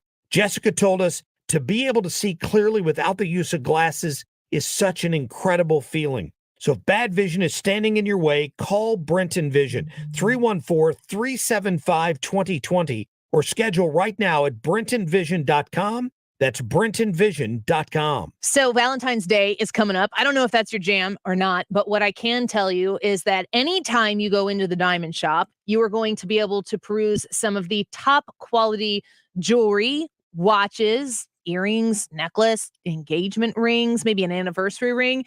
And it's going to be there for that person in your life that you care about a whole lot. And you want to get them something that is as special as they are, that is as unique or beautiful as that person who in your life who you want to celebrate. That's why I want you to give the Diamond Shop a visit. I would love for you to go walk in there, tell them, say the Annie Frey Show sent me. You don't even necessarily know what you're looking for, but go look at the beautiful pieces that they have in there. And you can tell them what your budget is. You can tell them what the occasion is. You can tell them you're just looking for something beautiful and nice for yourself. All great reasons to visit the Diamond Shop. And when you talk to them, they're going to give you 6 months, same as cash financing. You can become a VIP on their website and get exclusive opportunities to save. They are your people when it comes to the jewelry business. It's at the Diamond Shop. You can find them in Clayton or online at thediamondshop.net. Download Upside and start getting cash back wherever you roll. It's like having your own hype man. Get an average of 17% cash back at restaurants. Oh, it's dinner time. Average of 13% on groceries. Get those groceries. 10 cents per gallon average cash back on gas. It's go time. Plus, cash back at participating convenience stores too. Stacks on stacks. Users can earn hundreds of dollars a year, 3 times more than other apps. Upside, show me that money. All right, we get it. It's easy. Just sign up for the free Upside app and start getting cash back for doing you. Download the free Upside app and use promo code DOYOU for an extra $10 cash back on your first purchase of $10 or more. That's promo code DOYOU for an extra $10 on the free Upside app. Get cash back for doing you with the free app from Upside. Join Mark Patrick Seminars. Lose the weight and stop smoking. Only $49.99. Seminars Wednesday, February 1st at the Holiday Inn Express Suite St. Louis Airport in St. Louis. And Thursday, February 2nd at the 4 Points by Sheraton St. Louis Fairview Heights in Fairview Heights. Weight loss seminar 5:30 p.m. Stop smoking seminar 8 p.m. Sign up at markpatrickseminars.com. You're listening to the Annie Frey Show live from the Air Comfort Service Heating, Cooling, and Insulation Studio. Air Comfort Service is celebrating 54 years of residential and commercial service, maintenance, and installation of heating and cooling systems. Get in your comfort zone. Visit aircomfortservice.com. Connect with the personalities and give your feedback. 97.1 FM Talk is on Facebook, Twitter, and Instagram. For content that's additional to the radio, join us there.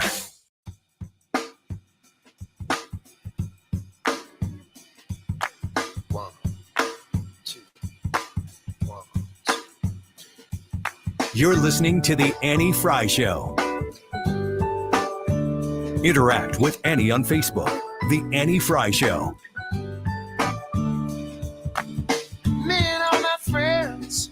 We're all misunderstood. They say we stand for nothing and there's no way we ever could. Now we see everything that's going wrong with the world and those who lead it. We just feel like we don't have the means to rise above and beat it, so we keep waiting. Welcome back to the Annie Frey Show. Just trying to figure out how to do this next segment without getting bounced from YouTube. Just cite your sources. That's all they care about. That's not true. Yeah. We might get kicked off. What we could do is we could turn John Mayer up really loud and we'll have the conversation in the mix. Yeah, confuse it. Yeah. It'll Confuse be like, the algorithm. Did you hear what John Mayer said on the Annie Frey Show? Mhm. Blame it on John Mayer. Clearly.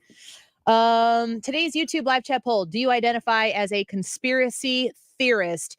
Yes or no? Hannah, let's get to some comments here. I'll circle back to you so you can read a little bit of what people are saying so far. You go to the Annie Frey YouTube channel and we're live. You can see we're live there every day. And in the live chat portion, what are we doing over there?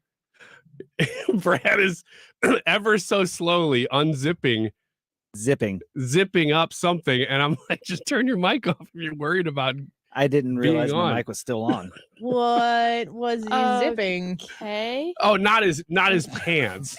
Thanks, Ryan. It was his what is that? Your It's a head headphone face? Head All face? right, let's get to some comments and get Headphone away case. from this conversation I think it was his immediately. pants, and Ryan seems to be very flustered.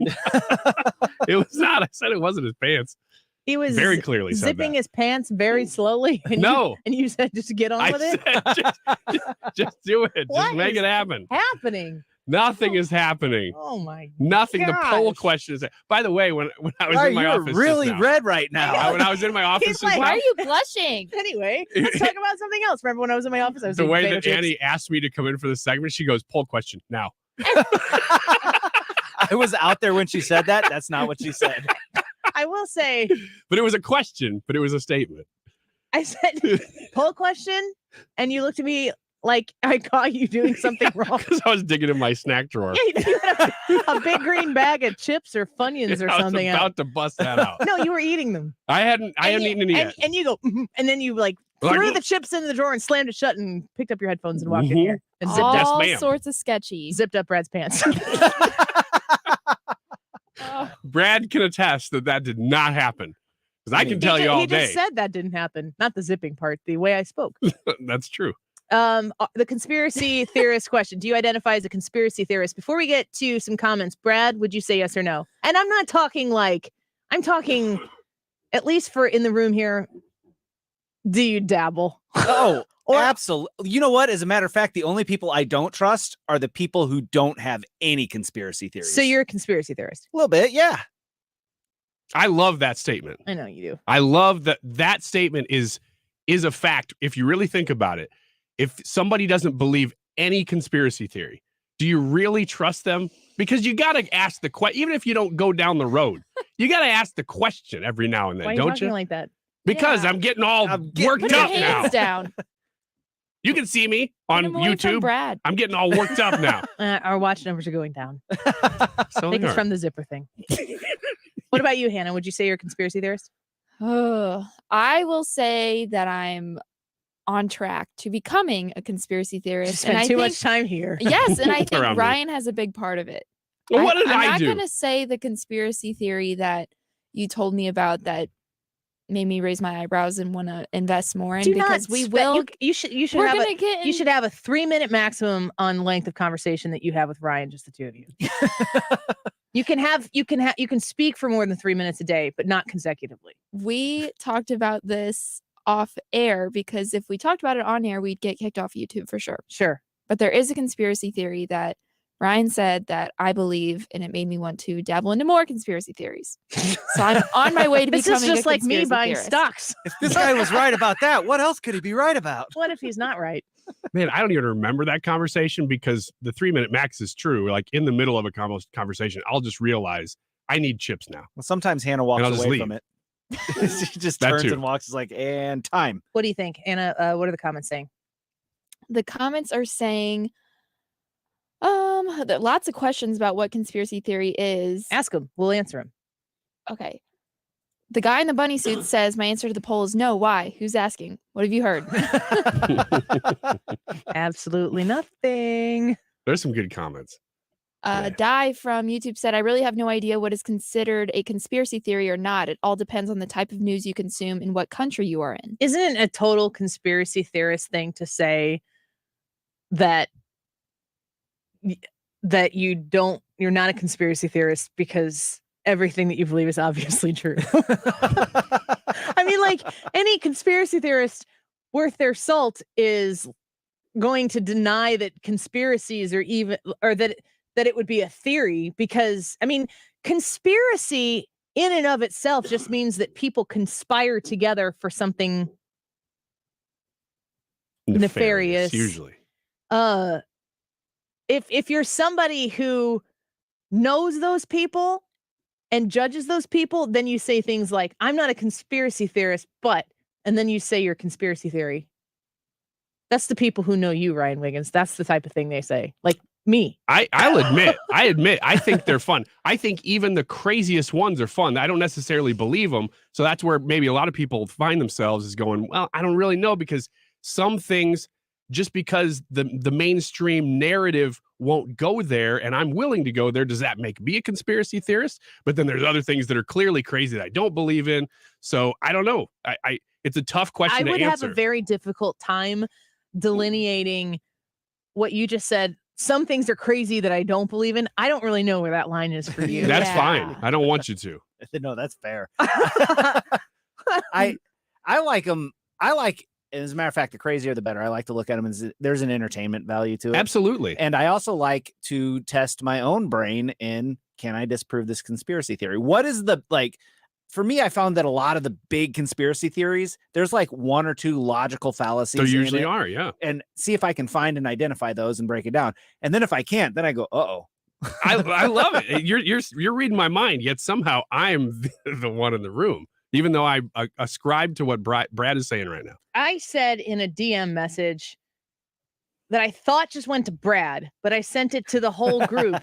I said, why does Joe Biden keep talking about his Corvette that way? What if Corvette is code for something larger? And I said, I sent that to our group DM, and I messaged Brad a little bit afterwards, and I said, crap. I meant to send that to you, not to the whole group. I didn't see that part and then, of it. 5 minutes after that, Ryan replies back, I love Conspiracy Annie. And I'm like, that's why I didn't want to send it to the group DM. You didn't see that because she just sent that to me. Clearly, I saw just the other side. That's so funny. I was so glad to see that. I thought, oh, yeah, let's go there. Let's do it. Love it. I lost a piece of myself that day. I didn't know that you had the walls up with me, but I guess you do. And I guess now I'm seeing that maybe there was a wall there. In case you didn't know, you can podcast this show and listen to it, and then maybe start to see where those walls might be. Ryan, I don't know if you realize this or not, but whenever you have a conversation with somebody, you can have a conversation, or Annie and I can have a conversation. You don't have to be involved in it. Like, conversation happens without you all the time. He doesn't know that there's walls between us. You know why? Because I don't put up walls with anyone. The wall. Build the wall. I am an open book. So I know. That's why the wall needs to be thick and tall. For you, but for me, I just run into other people's walls. I don't have any of my own. It's frustrating walking into people's walls all day, but I guess that's just the existence that I've chosen. Yeah, pretty much.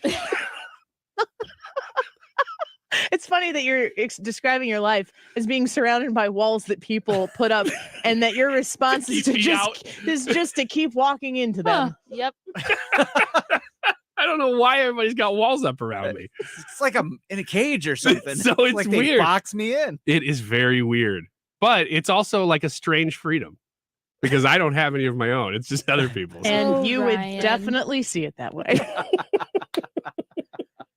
I didn't know there were walls up between us. Yes. I love Conspiracy Annie. That's my point. Maybe the walls aren't up to keep you out. I had immediate regrets when I sent that to the group. I thought that was out of character for you. It is. Which is why I appreciate it. You should read all the other things I send Brad about what I think about things that I don't want you to know. Brad, you should forward those to me if you could, please. No, I like my That would break job. down the walls between us. Yeah.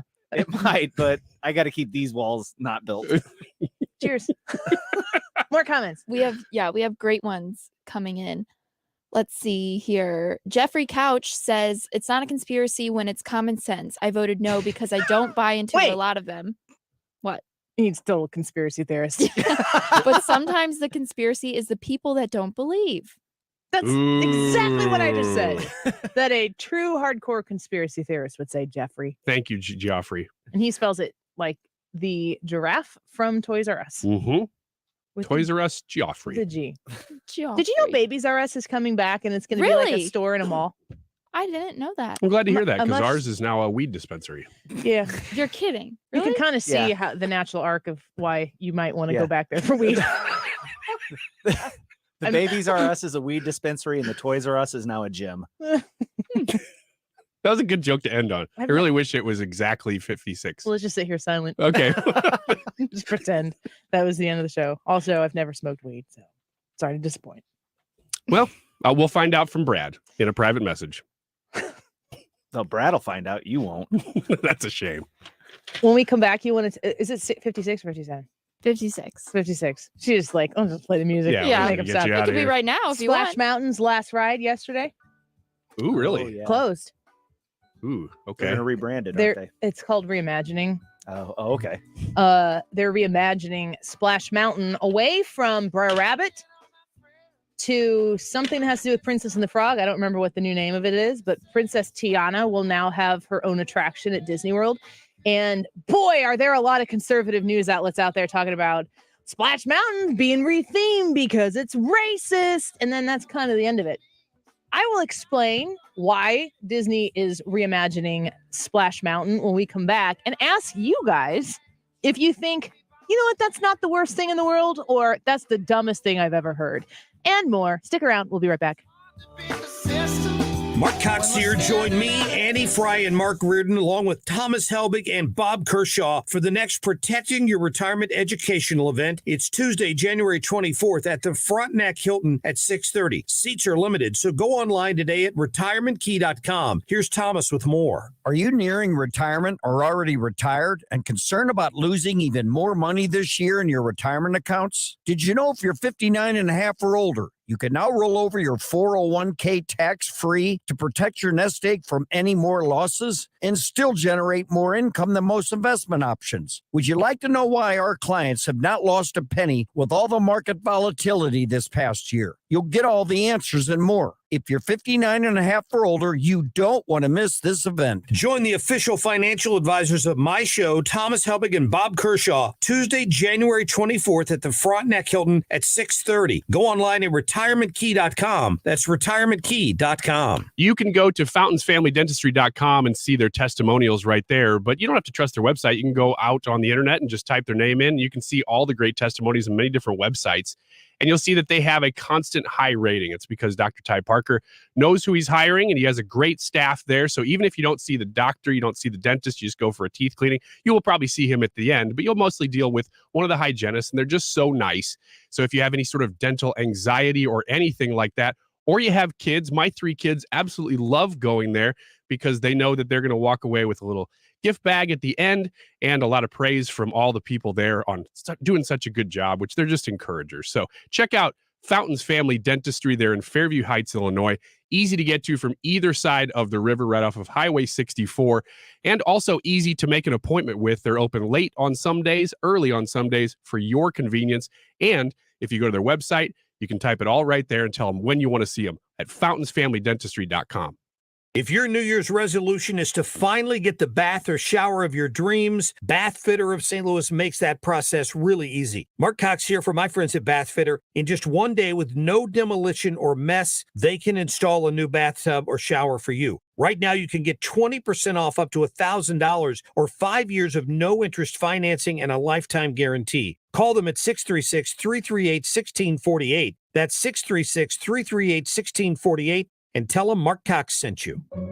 AMCO presents Bet You Didn't Know. Bet you didn't know that your car's transmission is made up of 800 pieces. Also, bet you didn't know that AMCO's fixed over 40 million transmissions and that AMCO offers a nationwide warranty. AMCO offers easy payment plan options for most any credit situation, so you can fix it fast and pay it off slow at AMCO. That's AMCO, AAMCO. KFTK FM Florissant. From the Under Law Injury Lawyers, GetJim.com studio. 97.1 FM Talk. Always live on the free Odyssey app. This is a Fox News alert.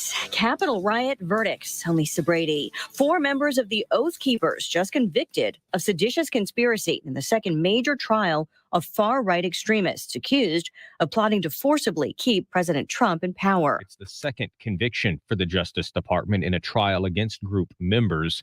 The Oath Keepers leader, Stuart Rhodes, was convicted in a separate trial weeks ago. Prosecutors say Oath Keepers intended to use force to keep former President Trump in office. Defense attorneys argued there was no plan and downplayed messages as bluster. Fox's Jared Halpern on Capitol Hill. Today's verdict comes as members of a different group, the Proud Boys, also stand trial. Their defense also denying any plan to attack the Capitol. U.S. prosecutors say Mexico's former top law enforcement official was profiting from the drug cartels he was supposed to pursue. Genaro Garcia Luna now on trial for corruption in New York. Prosecutors say he used federal police forces to act as armed mercenaries for the Sinaloa cartel, killing rival cartel members and smuggling tons of cocaine into the U.S. for billions of dollars in profits. In exchange, they say the 54-year-old was given briefcases stuffed with millions of dollars in cash bribes from the criminal organization. Fox's Brian Yennis at the federal courthouse in Brooklyn, where the defense argues there's no credible evidence. President Biden facing more bipartisan criticism after more classified documents were found during an FBI search Friday at his home in Wilmington, Delaware. I really don't understand how those documents got into a personal residence, and we do need answers on that. But the good news is that the president is fully cooperating. California Democratic Congressman Ro Khanna. The latest documents include some dating back to the president's time as a U.S. senator. America is listening to Fox News. Big tech is a real danger. Now, Congressman Ken Buck's new book exposes their censorship. It's called Crushed: Big Tech's War on Free Speech. Google, Facebook, and Twitter suppress the truth about Hunter's laptop, COVID, Trump, and more. If you're tired of their liberal bias and how Google uses Gmail and YouTube TV to censor you, get Crushed, an Amazon bestseller. Find Ken Buck's Crushed at bookstores or see the free offer from Newsmax. Go to crush911.com. That's crush911.com. As a Walgreens pharmacist, I talk with people all the time about little tips and tricks for filling their Medicare prescriptions, like taking advantage of Walgreens 90-day refills to save them a trip, or using Refill by Scan, which is super easy and right on your phone.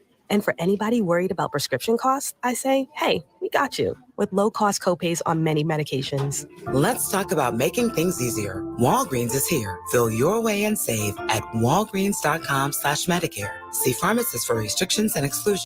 Air Comfort Service, heating, cooling, and insulation, weather. Chief Meteorologist Dave Murray. Partly to mostly sunny skies, 42. Clear and 28 tonight.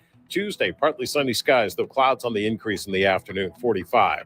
Tuesday night, rain and snow mixed mid-evening, going to all snow after midnight. Heavy snow at times late Tuesday night. Wednesday, snow tapers off by noontime. Again, thinking we're going to see 4+ inches of snow across St. Louis. This is 97.1 FM Talk. Chief Meteorologist Dave Murray.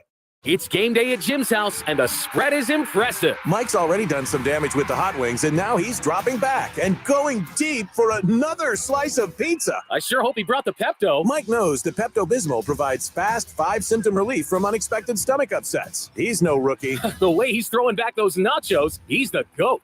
Be ready for game day with Pepto-Bismol. When you have nausea, heartburn, indigestion, upset stomach, diarrhea. Use as directed. Keep out of reach of children.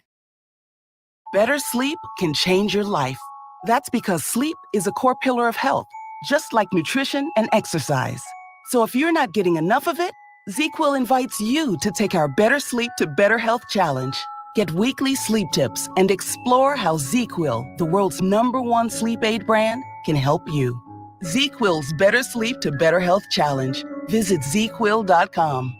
Find ZQL at Walmart or Walmart.com and start your journey to better sleep today. I stopped smoking with Mark Patrick's hypnosis when nothing else worked. 1 year later, my wife Michelle and I attended the Mark Patrick weight loss hypnosis seminar. In 2 months, lost 43 pounds, and she lost 18 pounds. And we feel great. Seminars, Wednesday, February 1st at the Holiday Inn Express and Suites, St. Louis Airport in St. Louis. And Thursday, February 2nd at the 4 Points by Sheraton St. Louis, Fairview Heights in Fairview Heights. Weight loss seminar, 5:30 p.m. Stop smoking seminar, 8 p.m. Sign up at markpatrickseminar.com. Roadmap Technologies, online at roadmaptech.com. That's roadmaptech.com.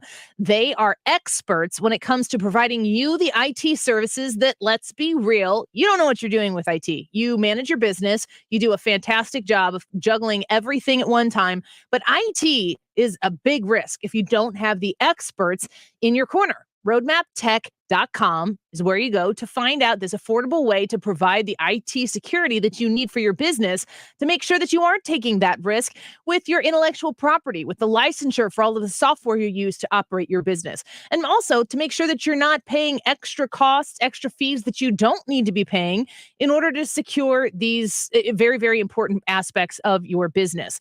Call today to schedule an appointment. 314-222-0057. 314-222-0057. And tell them that Annie sent you. You can find them online right now by visiting roadmaptech.com. You don't need special gadgets to be a hero. With unlimited 1.5% cash back on every purchase everywhere, the Capital One Quicksilver card makes you the hero of every purchase. What's in your wallet? Terms apply. See CapitalOne.com for details. Join us at Odyssey as we all do our one thing. Together, millions of things for our planet. Make the switch to green soaps and personal products and green cleaning products for the sink and shower. When we each share our one thing, it becomes a million things for our planet. What's your one thing?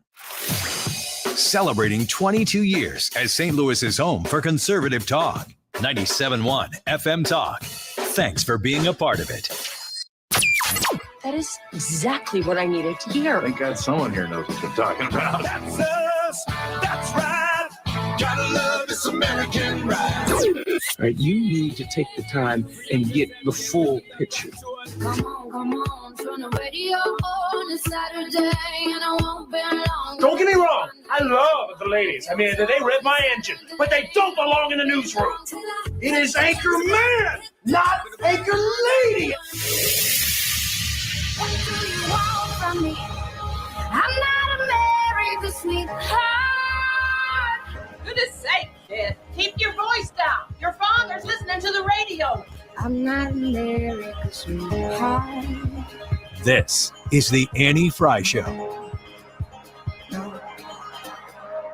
Welcome back to the Annie Frey Show. We appreciate you being with us. It's a beautiful day outside here in St. Louis right now. Like if you look outside, you could almost, I can't see any trees. You could almost think that it was nice and warm out there.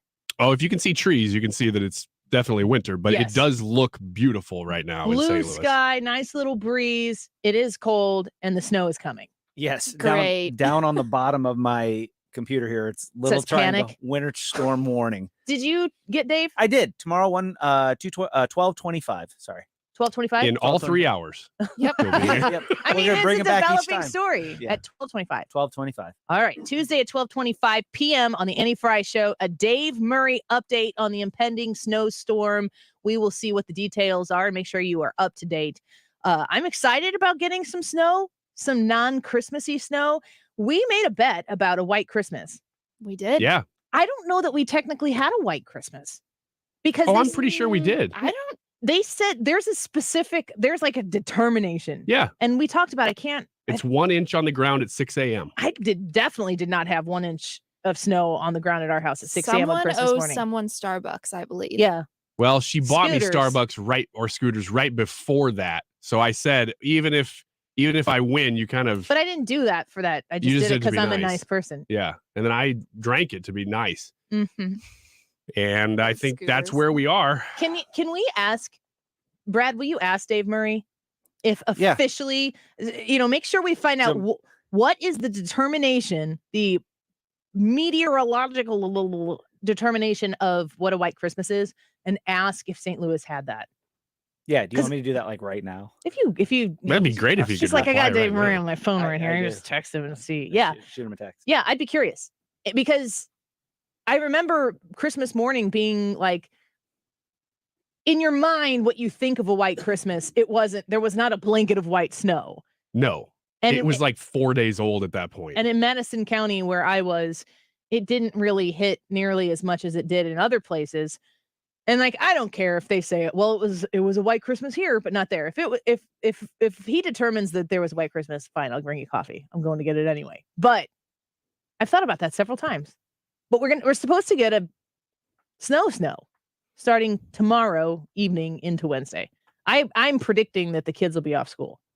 I don't think there's any doubt that school's going to be canceled on Wednesday. But I've also heard that by Thursday, it's going to warm up enough that it really is not going to be much left. I think it's going to be quick, but it's going to be here. But yeah, and the thing about it is, it's really about when the kids are at the bus stop. Mhm. They don't want kids standing outside in 6 inches of snow, even if that snow is going to be gone by the time. I don't care at all when they cancel school. People always want to like talk about my day, blah, blah, blah. I don't think there's anything wrong with if the transportation is going to be treacherous, especially for people in rural communities, or if there's a lot of people who are going to be standing out on the corner and waiting. It doesn't bother me at all that you cancel school. However, my husband's school district where he teaches, they will remote learn. It is not a cancel. I think that's fantastic because I would much, much, much rather have remote learning take place so that he doesn't have to go extra days into the summer. Oh, no way. I was with you up until remote learning. If you're a kid and you want to get off for the day to go play in the snow. It is getting off during the day. Remote learning, it's not like they sit them in front of their TV the entire day. They have like touch points. They spend some time. It's supervised. So they're not busy really work. doing like a ton of work is what you're saying, but Yeah, they're getting totally. credit for the day. I mean, I don't know what my husband does specifically. They have a list of things. I think that I know for sure he has things that he can implement on those days. stuff's in Google Classroom, so he can provide worksheets and stuff that's all digital that people can get on and access. It limits you if you don't have access to that technology, of course. But to get out of COVID and where people learned at home for a semester, if not a year, and not use that, I don't know why you would want to, if you're taking a day off now, why you would want to go one day later in May. For me, the sooner I get into summer break, the better. I don't know. Those breaks right in the middle of the year, those sometimes mean more than the summer.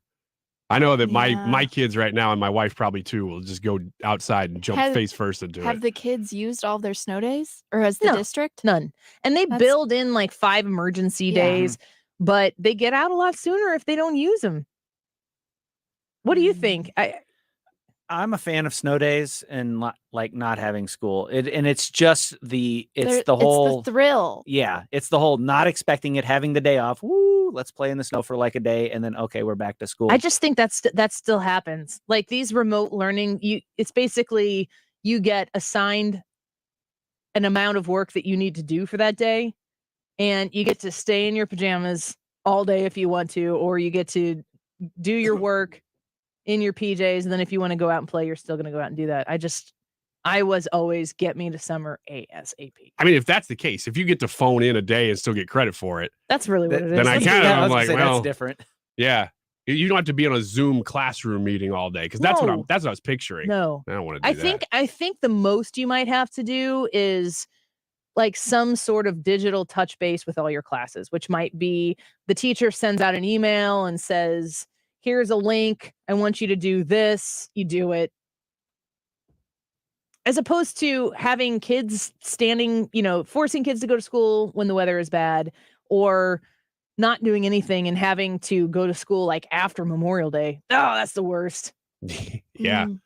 Yeah. It's amazing how much school has shifted, because when we were in school, I think this would probably apply to you guys too. Probably not Hannah, but when I was in kindergarten, the grade school I went to still didn't even have air conditioning, and we would start after Labor Day because you started after Labor Day because you just wanted to make sure that you were cool enough because it was still summer before that. So I went to a Catholic school, and like one of the big fights was, because you wear a uniform at Catholic school, the girls were allowed to wear the plaid dresses and whatnot, but the boys had to wear pants. And I remember it being a huge like victory when they said, okay, you can wear shorts. It's gonna be hot outside. Yeah, but you can wear shorts up, and then it was like October cutoff date, and then it's like, all right, back to pants. We didn't have air conditioning in the school when I was growing up, and our floors were heated by water, hot water in the floors, like underneath green energy. Probably the asbestos.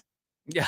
Well, I don't know about the asbestos. I know there was definitely asbestos at our school because there was little signs saying that in the. When they redid the school, they had to block everything off and do the whole thing. We got a comment on our live stream. Jen from Facebook said Rockwood has days built in, but if they aren't used, they don't get out any earlier. So use them. I went to Rockwood, and that is what was in my mind about, well, if they're already in the schedule, then use them up. I think the way my husband's school's calendar is written, because I'm always looking like, when can we go and get out if we want to, or baseball schedules and so on and so forth. I think it's like, this is our last day. Unless we don't use emergency days, then it's this day. So it's like they're built in to go that long, but that's just a different way of saying the same thing. If you don't use your emergency days, you get out earlier. So you can take a trip to like Disney or something. I will say this. Planning vacations in this part of the country to the East Coast, planning them for right when school lets out is the best, because the East Coast doesn't let out for another week or two. So going in that sweet spot week, that's the best week to go on vacation. Do you guys hear about Splash Mountain closing? I did not. I had heard something about it. So it's been in the works. I think they actually, like during when Disney was closed for COVID, actually came out, because that was 2020. And if you remember, the summer of 2020 was pretty highly charged, mostly peaceful, but not always peaceful. And they came out and they said that they were going to close Splash Mountain.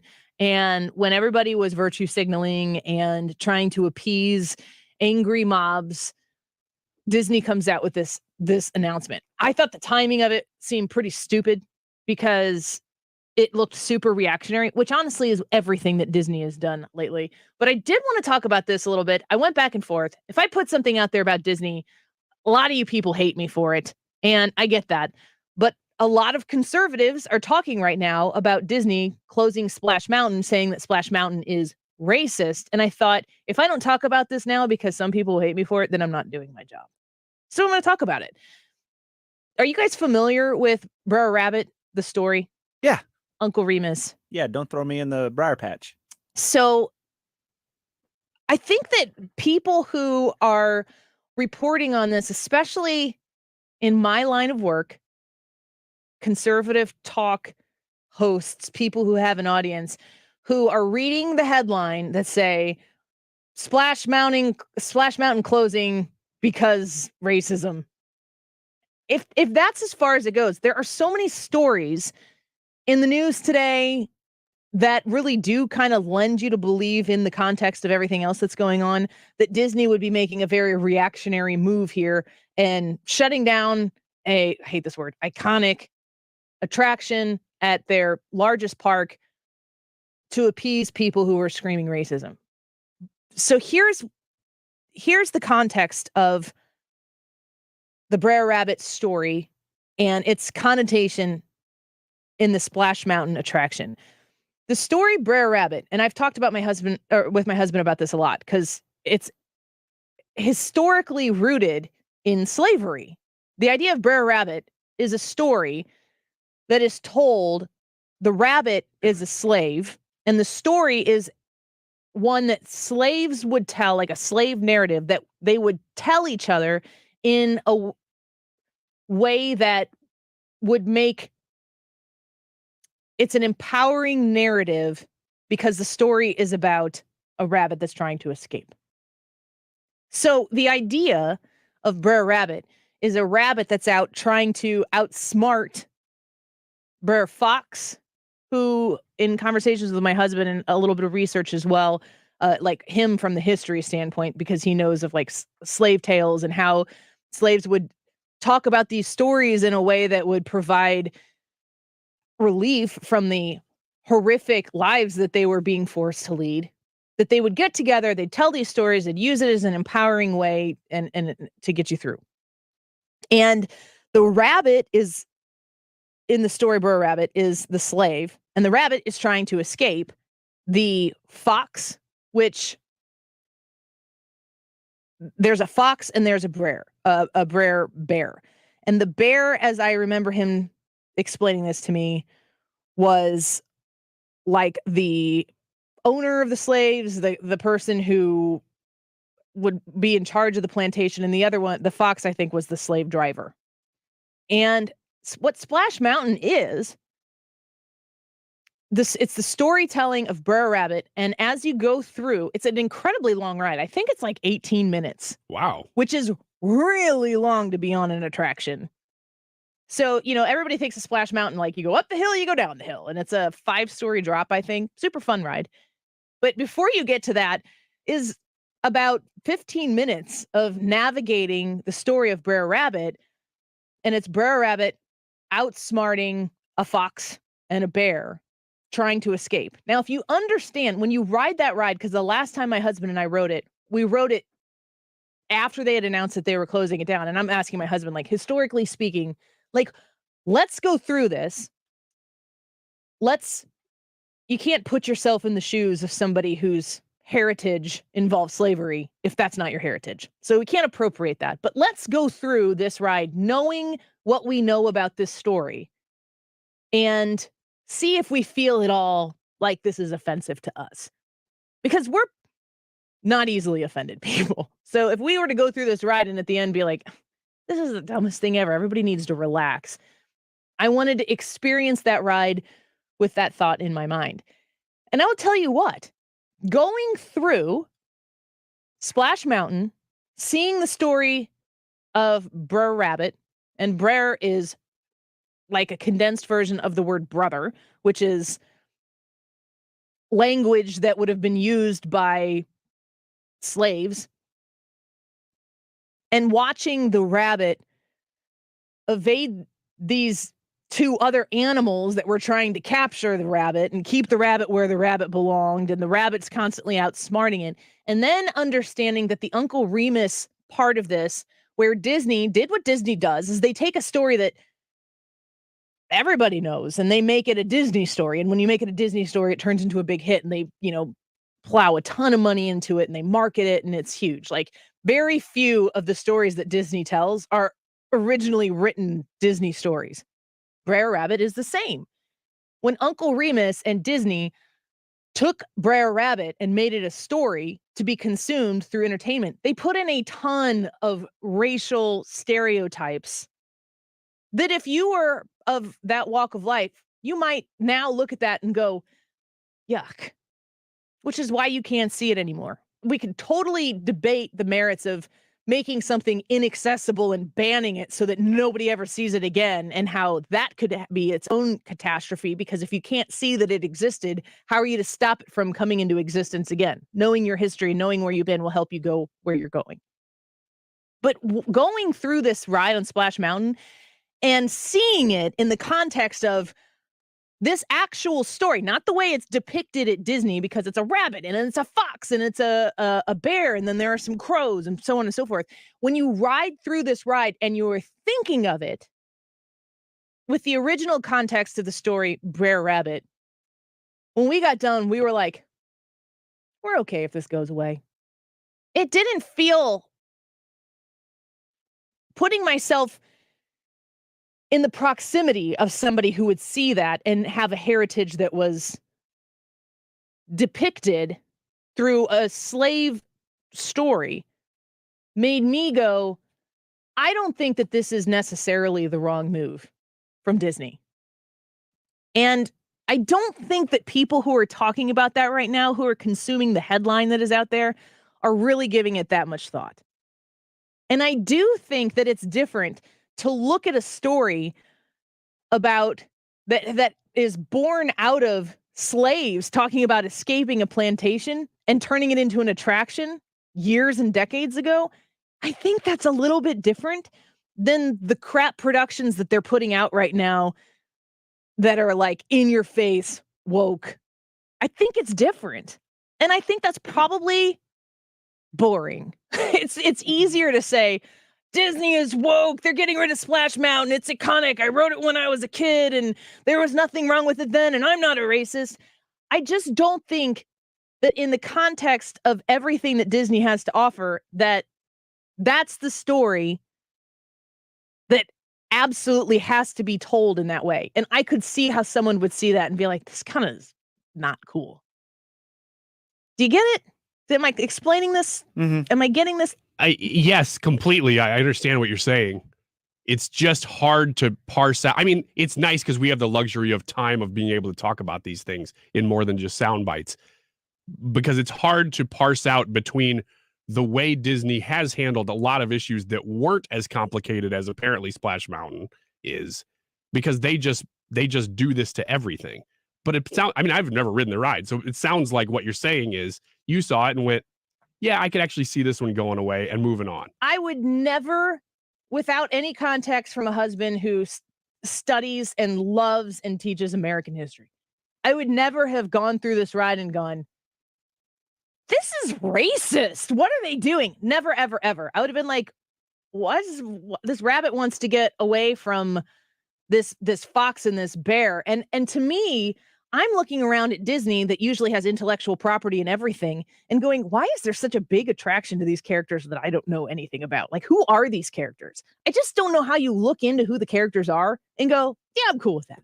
Does that make sense? I don't know. So let me ask you this. It's an 18-minute ride. They're going to make Princess and the Frog, which I also know nothing about, into 18 minutes of story? Well, let's talk about it a little bit more and get some reaction from folks on the live chat. I don't think that the majority of people listening right now are going to like me for saying that. I am sorry. I am definitely flawed. I posted on the Annie Frey YouTube channel, though. No. The Annie Frey Show Facebook page. The last our Instagram. It went on the Instagram too? Yep. Did you do that or did I do that? I did that. Okay, good. I was going to say, I didn't even know I did that. The last photo that I took on Splash Mountain, and the most offensive thing about that photo Just go check it out. I'll tell you what it is when we come back. But when you look at it, there's something reprehensible about that photo. What is it? Well, stick around. I'll tell you in a couple of minutes. Don't go away. That I am you, but I don't care for sugar, honey. The Annie Frey Show is streaming online. Watch us live on YouTube and subscribe. My whole life is crashed. Won't you pick the pieces up? 'Cause it feels just like I'm walking on broken glass. Do you have extra socks on your feet because you've got no heat? Holy, call Hoffman Brothers. The furnace is one of the most important pieces in every home, and a regular maintenance tune-up from Hoffman Brothers could save you hundreds, even thousands in the long run. From carbon monoxide safety to a simple cleaning, they can catch problems before they start. So don't wait until it's broken before you call. Just pick up the phone and they'll take care of it all. Holy, call Hoffman Brothers. 314-664-3011 or go to hoffmanbros.com. What's it like to go to the South Pole? How do some animals change color? Can you catch a liar? That's dangerous territory. Can you trust a gut feeling? What about yawns? Yes, yawning is contagious. Mike Simpson here, and on my podcast, I've Got Questions. We go through all these things we're curious about and some stuff you probably don't expect. Yo, strawberries are not even fruits at all. So what are they? I've Got Questions. New episodes Thursdays on the free Odyssey app or wherever you get your podcasts. With inflation on the rise, you may be charging more to your credit card. But be careful. That increased debt can cause your credit score to suffer. Don't get stuck with a low credit score and a mountain of high-interest credit card debt. Call Golden Oak Lending now. Refinance with our low rates to wipe out your high-interest credit card debt and put extra cash in your pocket. Call 314-567-GOLD. Golden Oak Lending, showing my blue. NMLS 114937. The Med Spa at the Institute of Natural Health understands how difficult it is to maintain healthy skin and how much this can affect someone's life. With the right combination of treatments and products, they can help you keep your skin looking healthy and more youthful, while also reducing and preventing damage. Take your first step towards healthy skin at the Med Spa at the Institute of Natural Health. Visit them at inhstl.com or call to schedule at 314-293-8123. That's 314-293-8123. I'm Howard Mackler of GetRefunds.com. You might have heard me talk about the payroll tax refund for businesses who kept employees on payroll during COVID. But today, I'm not going to do the talking. I'm letting a real Get Refunds client tell you everything. I'm Jason Hall, owner of Washington Crab in North Carolina. We are a seafood company with a couple restaurants and a big catering operation. COVID stopped us dead in our tracks, literally having to lock our doors to follow government shutdown orders. I learned about the payroll tax refund through research of COVID relief programs. I initially asked my CPA if I was eligible for the program, and she told me no. I heard about GetRefunds.com while listening to the radio. I reached out to them, and they immediately started helping me file a claim. They quickly got me approved for a payroll tax refund, and with that capital, I kept my staff employed, and I'm weathering this recession and high inflation. If you have a business, you should go to GetRefunds.com and start your claim now. GetRefunds.com helped their business, and we can help yours too. Go to GetRefunds.com, powered by Innovation Refunds. For garage door repair, St. Louis calls the real overhead door company of St. Louis. They're the ones with the red ribbon. They're the ones who've been here since 1926. Others try to copy the name, but they cannot match the level of service. The red ribbon means 94 years of trust and loyalty from St. Louis homeowners. Always look for the red ribbon. It means you've got the genuine, the original overhead door company of St. Louis. Call 314-781-5200. Second Amendment Radio is a staple of solid firearm information on 97.1 every weekend, Saturday from 3 to 4, and Sunday from noon to 1. It's Second Amendment Radio and the great outdoors. 97.1 FM Talk.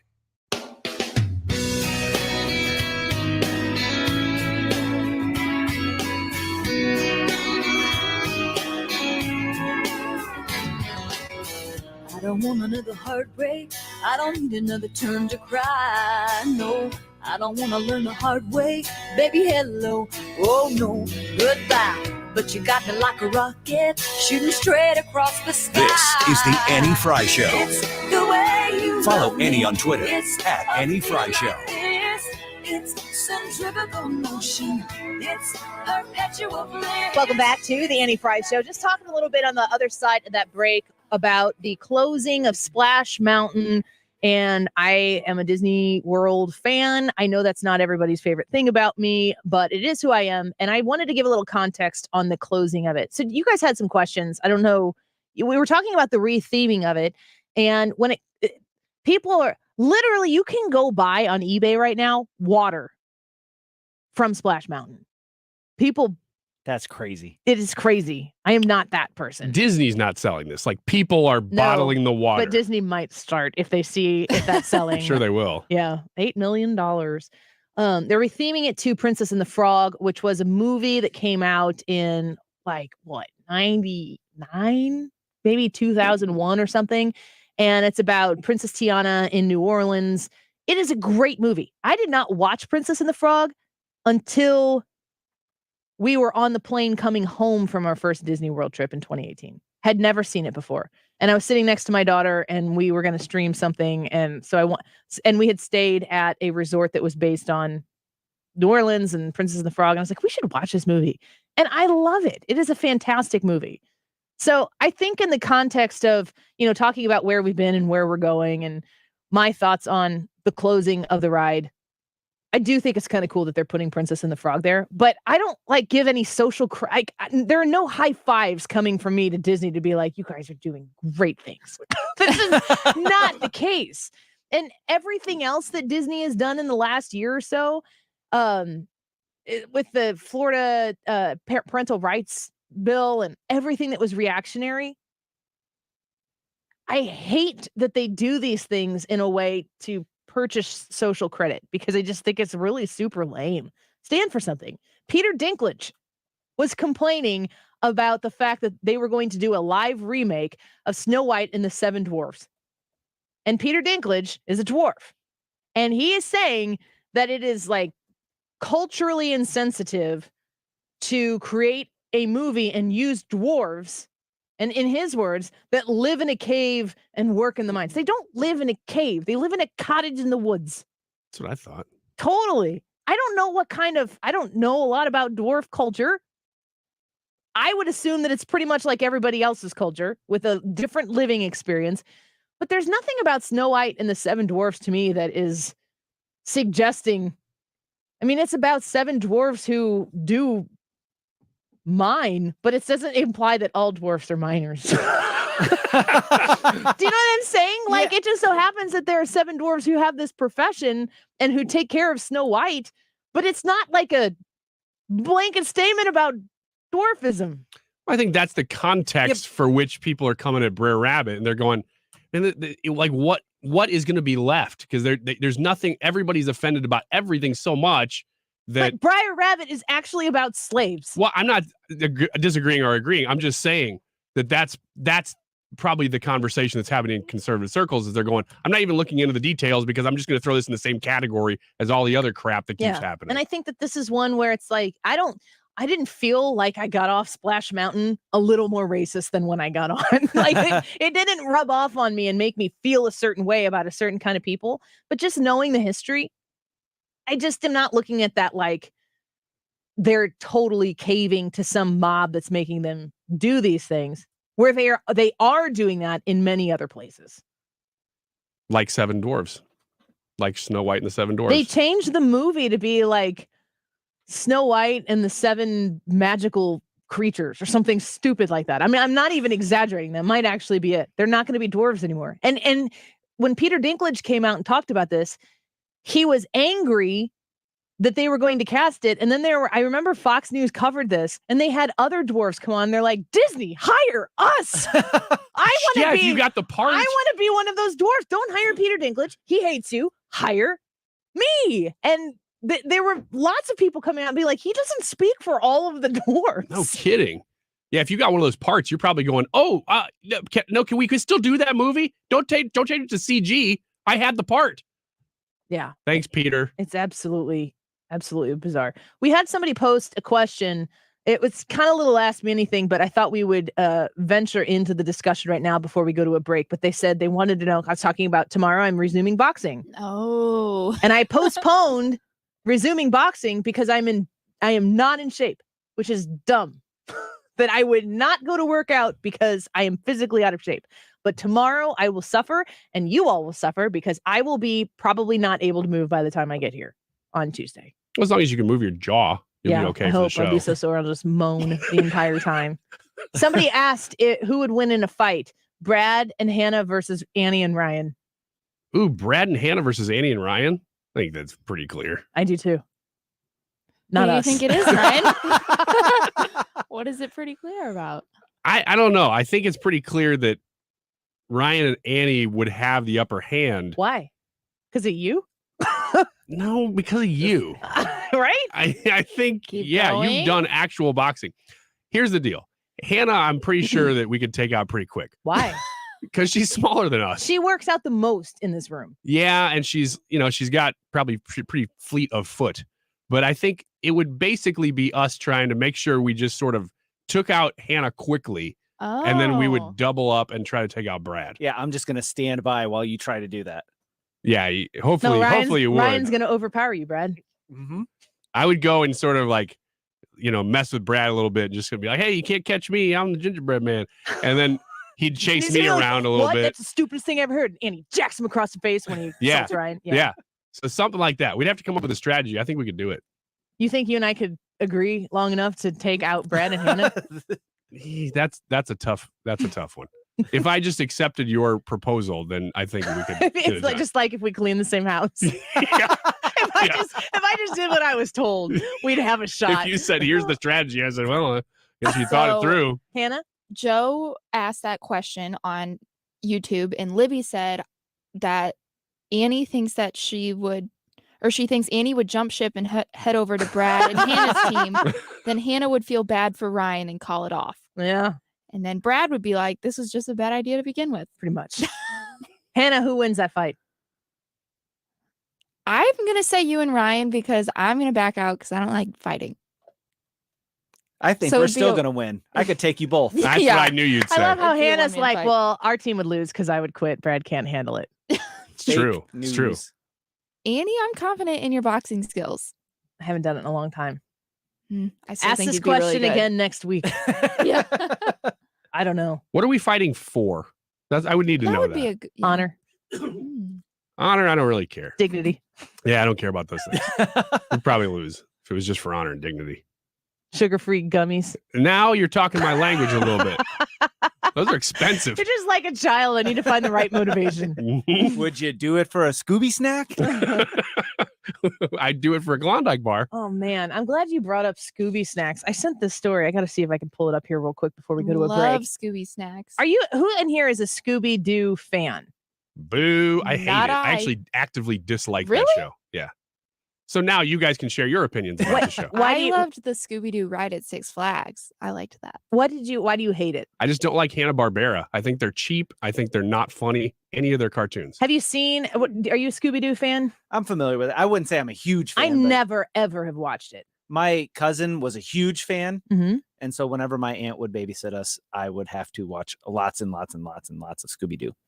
I think I've seen one movie. Have you seen that Mindy Kaling has done the new spin-off series Velma? It's hot garbage. Have you seen this? No. HBO and actress Mindy Kaling's Scooby-Doo spin-off series Velma added more controversial content to its repertoire in its latest episode, this time treating sexualizing kids as a joke. During episode 4, titled Velma Makes a List, the new series makes multiple jokes about children in a sexual manner. The first involves the local town mayor lusting over attractive high school teenage girls, and the other involves lead character Velma's impression of young boys and their talent for drawing male body parts. I'll just say that. After Velma is tasked with thwarting a local murderer who seems to be targeting only pretty high school girls, the middle-aged town sheriff suggests that she rank the hottest girls in her school and help them be less attractive to save their lives. This is a live action show or a cartoon? No, it's a cartoon. Okay. And it's on HBO Max. Though the town's mayor's salivating reaction to Velma's makeover reveal shows she has failed in her task and gives Velma viewers an uncomfortable scene of a middle-aged white man lusting over underage girls. Yay. It's being panned, like saying it's the worst episodic installment of something of this nature ever been made. It just sounds so stupid, and especially in this environment. I mean, is she trying to make a point? Is she trying to say middle-aged white men are evil? Probably. Yeah. That's a new line of thinking. I'm surprised that she's the only one who's making that point. Yeah. Good thing she's out there, a voice in the wilderness. Yeah, it's brave. The R-rated humor is just the latest stunt from the HBO animated series, which has already been the subject of many headlines for flipping the concept of the beloved Scooby-Doo mystery gang on its head in an attempt to appeal to modern audiences. The show has been blasted for its over-the-top woke themes. For example, it has race-swapped several of the main characters, most notably Shaggy, who is now an African-American named Norville. Norville? Norville's actually Shaggy's real name. Really? Mm-hmm. It also features lesbian scenes between the character who is now of Asian Pacific Island descent and Daphne, who is now half Asian, half white. Well, as long as they bring sexuality into it in some way, I'm probably. You guys. Careful what you're willing to say. I was going to be that can sarcastic, but I'm like, hey. You guys said you liked it. How do you feel now? The Daily Mail even reported that Velma is now the third worst rated TV show in IMDb history. Wow. Whoa. Even the wokers don't like it. It's 4 episodes in. Wow. Yeah, they already declined to pick up the next season of it. What a surprise. Maybe drop what's rest of it. I just don't understand why these keep trying. Can you think of something that has been out there specifically in the woke culture kind of way that has been a raging success? Think about it. Yeah. I'll ask you when we come back if you've come up with anything. We'll see if anybody on the live chat has a suggestion as well. Plus that YouTube live chat poll. Go vote in the Annie Frey YouTube channel. Do you identify as a conspiracy theorist? Yes or no? Results with Hannah when we come back. It's centrifugal motion. It's perpetual bliss. You're listening to the Annie Frey Show on St. Louis's home for conservative talk. Impossible. This kiss. Unstoppable. This kiss. Hey guys, Glover here for my friends at ThrottleNet. So I'm so very proud to have represented the guys at ThrottleNet for all of these years. They are the IT geniuses. George and Mike are the owners. Fantastic guys. They can do all of your IT. They can do a portion of your IT. They have the best Apple support team. Their response time is under 2 minutes. Think about that, under 2 minutes. Something goes sideways with your IT, and they are solving your problem. And they're solving your problem within 2 minutes. Now, let's talk about cybersecurity. Most companies in St. Louis don't have cyber liability insurance. You get hit, you're on the hook, you're probably out of business. With ThrottleNet, if we represent you, we protect you.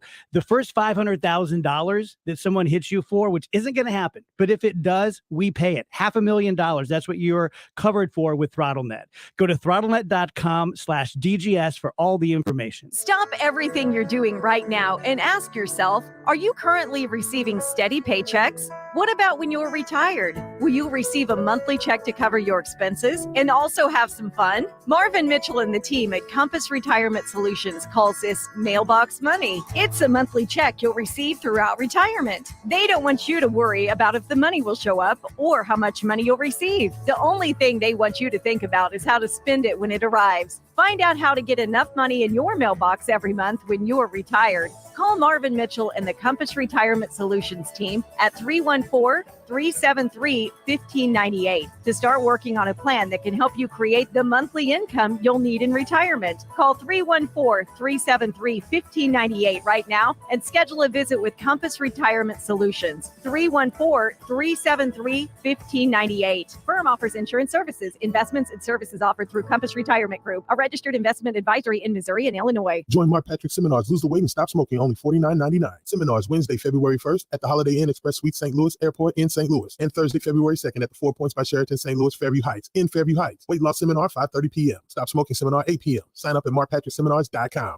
You're listening to the Annie Frey Show live from the Air Comfort Service Heating, Cooling, and Insulation Studio. Make sure you're heating your home safely this winter with a heating system check. And for all other heating services, repairs, or if you need a new heating or HVAC system, visit aircomfortservice.com. St. Louis's home for conservative talk. The Mark Reardon Show. A new poll says the majority of Americans think the U.S. is headed towards socialism. We'll talk about it with Terry Jones from Issues and Insights Monday afternoon. Weekdays from 3 to 6 on 97.1 FM Talk.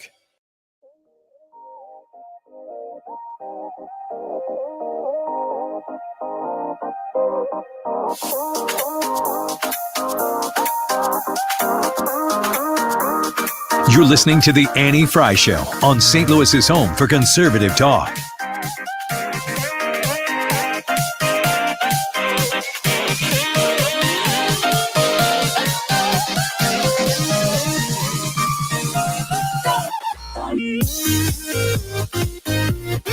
Welcome back to the Annie Frey Show. We appreciate you being with us here today. Lots covered on this show. First of all, Harris Faulkner on the Annie Frey Show. And I hope that was as enjoyable for you as it was for me. There are times, every time I do an interview, I'm always trying to be an advocate for you. What are you wondering? What do you want to know the answers to? And it's very important to me that I use this platform as a way to prop up these experts, these people who have access that I don't have, in a way to tell their story. And very rarely I'll have somebody on the show who may be new to the Annie Frey Show being a guest or whatever, but I don't want to say I'm being selfish about it, but it's like very exciting for me. Harris Faulkner was certainly that. You were outside during that conversation, Brad. Yes. I thought it was an amazing conversation. And I will say, like, when I'm outside, I'm the one making the phone calls. Sometimes it's Hannah, sometimes it's me. I got to chat with her a little bit prior to putting her on hold to come on the show. And she is a genuine person. Yeah. And she's like, "Hey, how are you?" And I'm like, wow. Aren't you like, I was thinking that because she was saying very nice things about me. I'm like, you are good at this. But she is just very She's genuine. just super nice. And yeah, we talked to her at 1:25. If you want to rewind on your Odyssey app, go ahead and download that, follow 97.1 FM Talk, and you can rewind to 1:25 and hear the whole conversation, or subscribe to the podcast. I asked before we went to a break, we were talking about Velma, the new Scooby-Doo spinoff that is bad, to say the least. Name anything that has gone way woke and been more successful for it. Because I'm thinking about the NFL. I'm thinking about the Major League Baseball. They both have been pushed into that direction. And to me, it sure seems like through the natural ebb and flow, they didn't stay there and stay woke. It's like they kind of got pulled back. The center of gravity came back to something that was a little bit more normal. And it wasn't the antithesis of the woke topics. They just stopped doing it and started back doing football and baseball. Movies I can think of, movie series that decide to go more woke with their new installments. Those movies are not successful. There might be a very good example out there of something that, and I'm talking about like the content was done for the purpose of sending a message. The message. I'd have to go back pretty far because everything that I can think of recently, here's the delineation. If you make the wokeness message a part of your marketing strategy, it usually hurts you. It usually does backfire. Now, if you go back far enough before we were even using the word woke, you can find stuff that was pretty progressive, like Ellen, when she came out on national TV in the 90s. Yeah, on the Ellen Show. And I would even say, like, as far as Ellen goes, that's who she was. Yeah. People can agree with it or disagree with it. There's a difference between Ellen being told originally in her sitcom, we are definitely not going to make your character a lesbian. And then she was, and then the show like tanked after that. And then for her to come back and have her own show and be who she is, that's different than Scooter says on here, a couple Disney ones come to mind. The MCU. The MCU has gone woke and it has not been successful. No, it is actually the turnout, the interest, Marvel Cinematic Universe. All the Avengers movies and all that stuff. Yeah, there has been a lot of backlash on that. Was it Mad About You? No, it was Will and Grace. Is that what you're thinking of? With Jack. Yeah, I just don't Jack. remember. Yeah, that's Will and Grace. Will and Grace. Would that have been a super woke show for its time? I think it was progressive. And it was very successful. Scooter then says Wonder Woman. See, you're going back pretty far. Well, unless you're talking about Wonder Woman. the new stuff. I just don't think that those who have made, and I can think of maybe like Beauty and the Beast and the Gaston, the live action version. Where LeFou was where he Gay. was, or was he? I didn't even remember. I just remember the marketing strategy was to. Yeah, he at the end of not giving anything away here. At the end of the live action Beauty and the Beast, which on the whole I think is the best live action. Actually, in my opinion, it's the only decent live action that Disney has engaged in. But they're all money grabs. That's all they are, in my opinion. But at the end, they're dancing in the ballroom, and LeFou is, I think, dancing with a woman, and then they go to change partners, and he ends up changing partners and is dancing with a man, and it's very clear what they're trying to do. And the entire people say this about the original cartoon, that the entire character of LeFou is supposed to be fawning over Gaston the whole time. Like, it's an interpretation, whatever. So that one I would maybe put in that category because it was successful, and they did make that part of their viral marketing campaign. It wasn't necessarily in the commercials, but that was part of the talk was about it. But I think there's been even it's since always then, in the marketing. It's always in the story that people tell on the night show, that like just like Lightyear was all about this. I mean, it's like 2 seconds in the movie of the moms having a casual, see you after work, goodbye kiss, that I don't know that my kids would even see that if they were watching it. I never saw the film, but the whole marketing campaign around it is, we want credit. This is what we were willing to do. And I think that Beauty and the Beast, if I had to place it, I'd say something like 2013, 2014 is when that came out. And I would say over the last 10 years, that has really shifted to where if that you make that a centerpiece of the marketing strategy, people are just resistant to it, especially in family-oriented movies. Yeah, if Disney is traffics in. If the Lightyear movie wouldn't have been like the way they put it out into the world to be consumed was about these major decisions they were making with these characters more than the story. And then on the top of it, I guess it's apropos news today that they pulled Tim Allen out of it. Now Pamela Anderson, did you see that story? No. Wow. Pamela Anderson, who was the original Tool Time girl, has come out with a book and said that Tim Allen flashed her back in the day. And he's just like, I absolutely did not. So got to sell a book though. I mean, if that's not true and she's out there saying that about him, he should sue her. Yeah. I don't know who's going to prove what though. How are you going to prove it? Either way. It's terrible if it's not true. And if it is true, then I guess she's going to sell her books. But he says it's not. I don't. I mean, who knows? YouTube poll? Yeah, let's do it. All right. Today's YouTube poll is asking, do you identify as a conspiracy theorist? Yes or no? Before we close that out, I'll get to some comments. Jim from YouTube said, I never considered myself a conspiracy theorist until I realized that all those conspiracies keep coming true. Josh Corey from YouTube said that he is definitely a conspiracy theorist. All caps, definitely. Ray says, I voted yes because anytime you go against the talking points, it kind of makes you a conspiracy theorist. That's a good point. That is a really good point. Our friend Ball It's an automatic defense mechanism for people who To clearly slam, yeah. who clearly are involved in the conspiracy. Yeah. To dismiss you. Sure. To make say, you- oh, whatever. They make you seem crazy. Yeah. That's a very good point. Next comment says, I'm not a conspiracy theorist. I just don't trust the media. I leave the conspiracy theorists for those that swallow media whole and believe things like that Trump was a Russian asset and that dudes can give birth. If you think about everything that they threw at Donald Trump and they made up, were those not all theories of conspiracy? Yes, they were. Yeah, I mean, anything involving any foreign government was, for sure, Russia. Info Dude on YouTube says, my vote is yes. I would think that after the last 6+ years with all the fake news slanting stories to the point of lying, then finally letting some truths come out little at a time. I wonder if Info Dude watches InfoWars.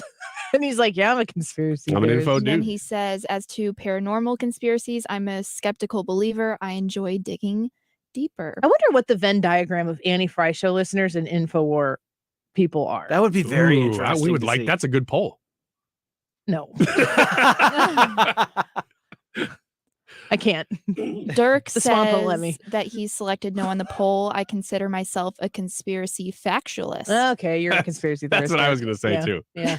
I wonder what the Venn diagram is between people who are into paranormal conspiracy theories and political conspiracy theories. Like if you're just into conspiracy theories, that you would be adept to both.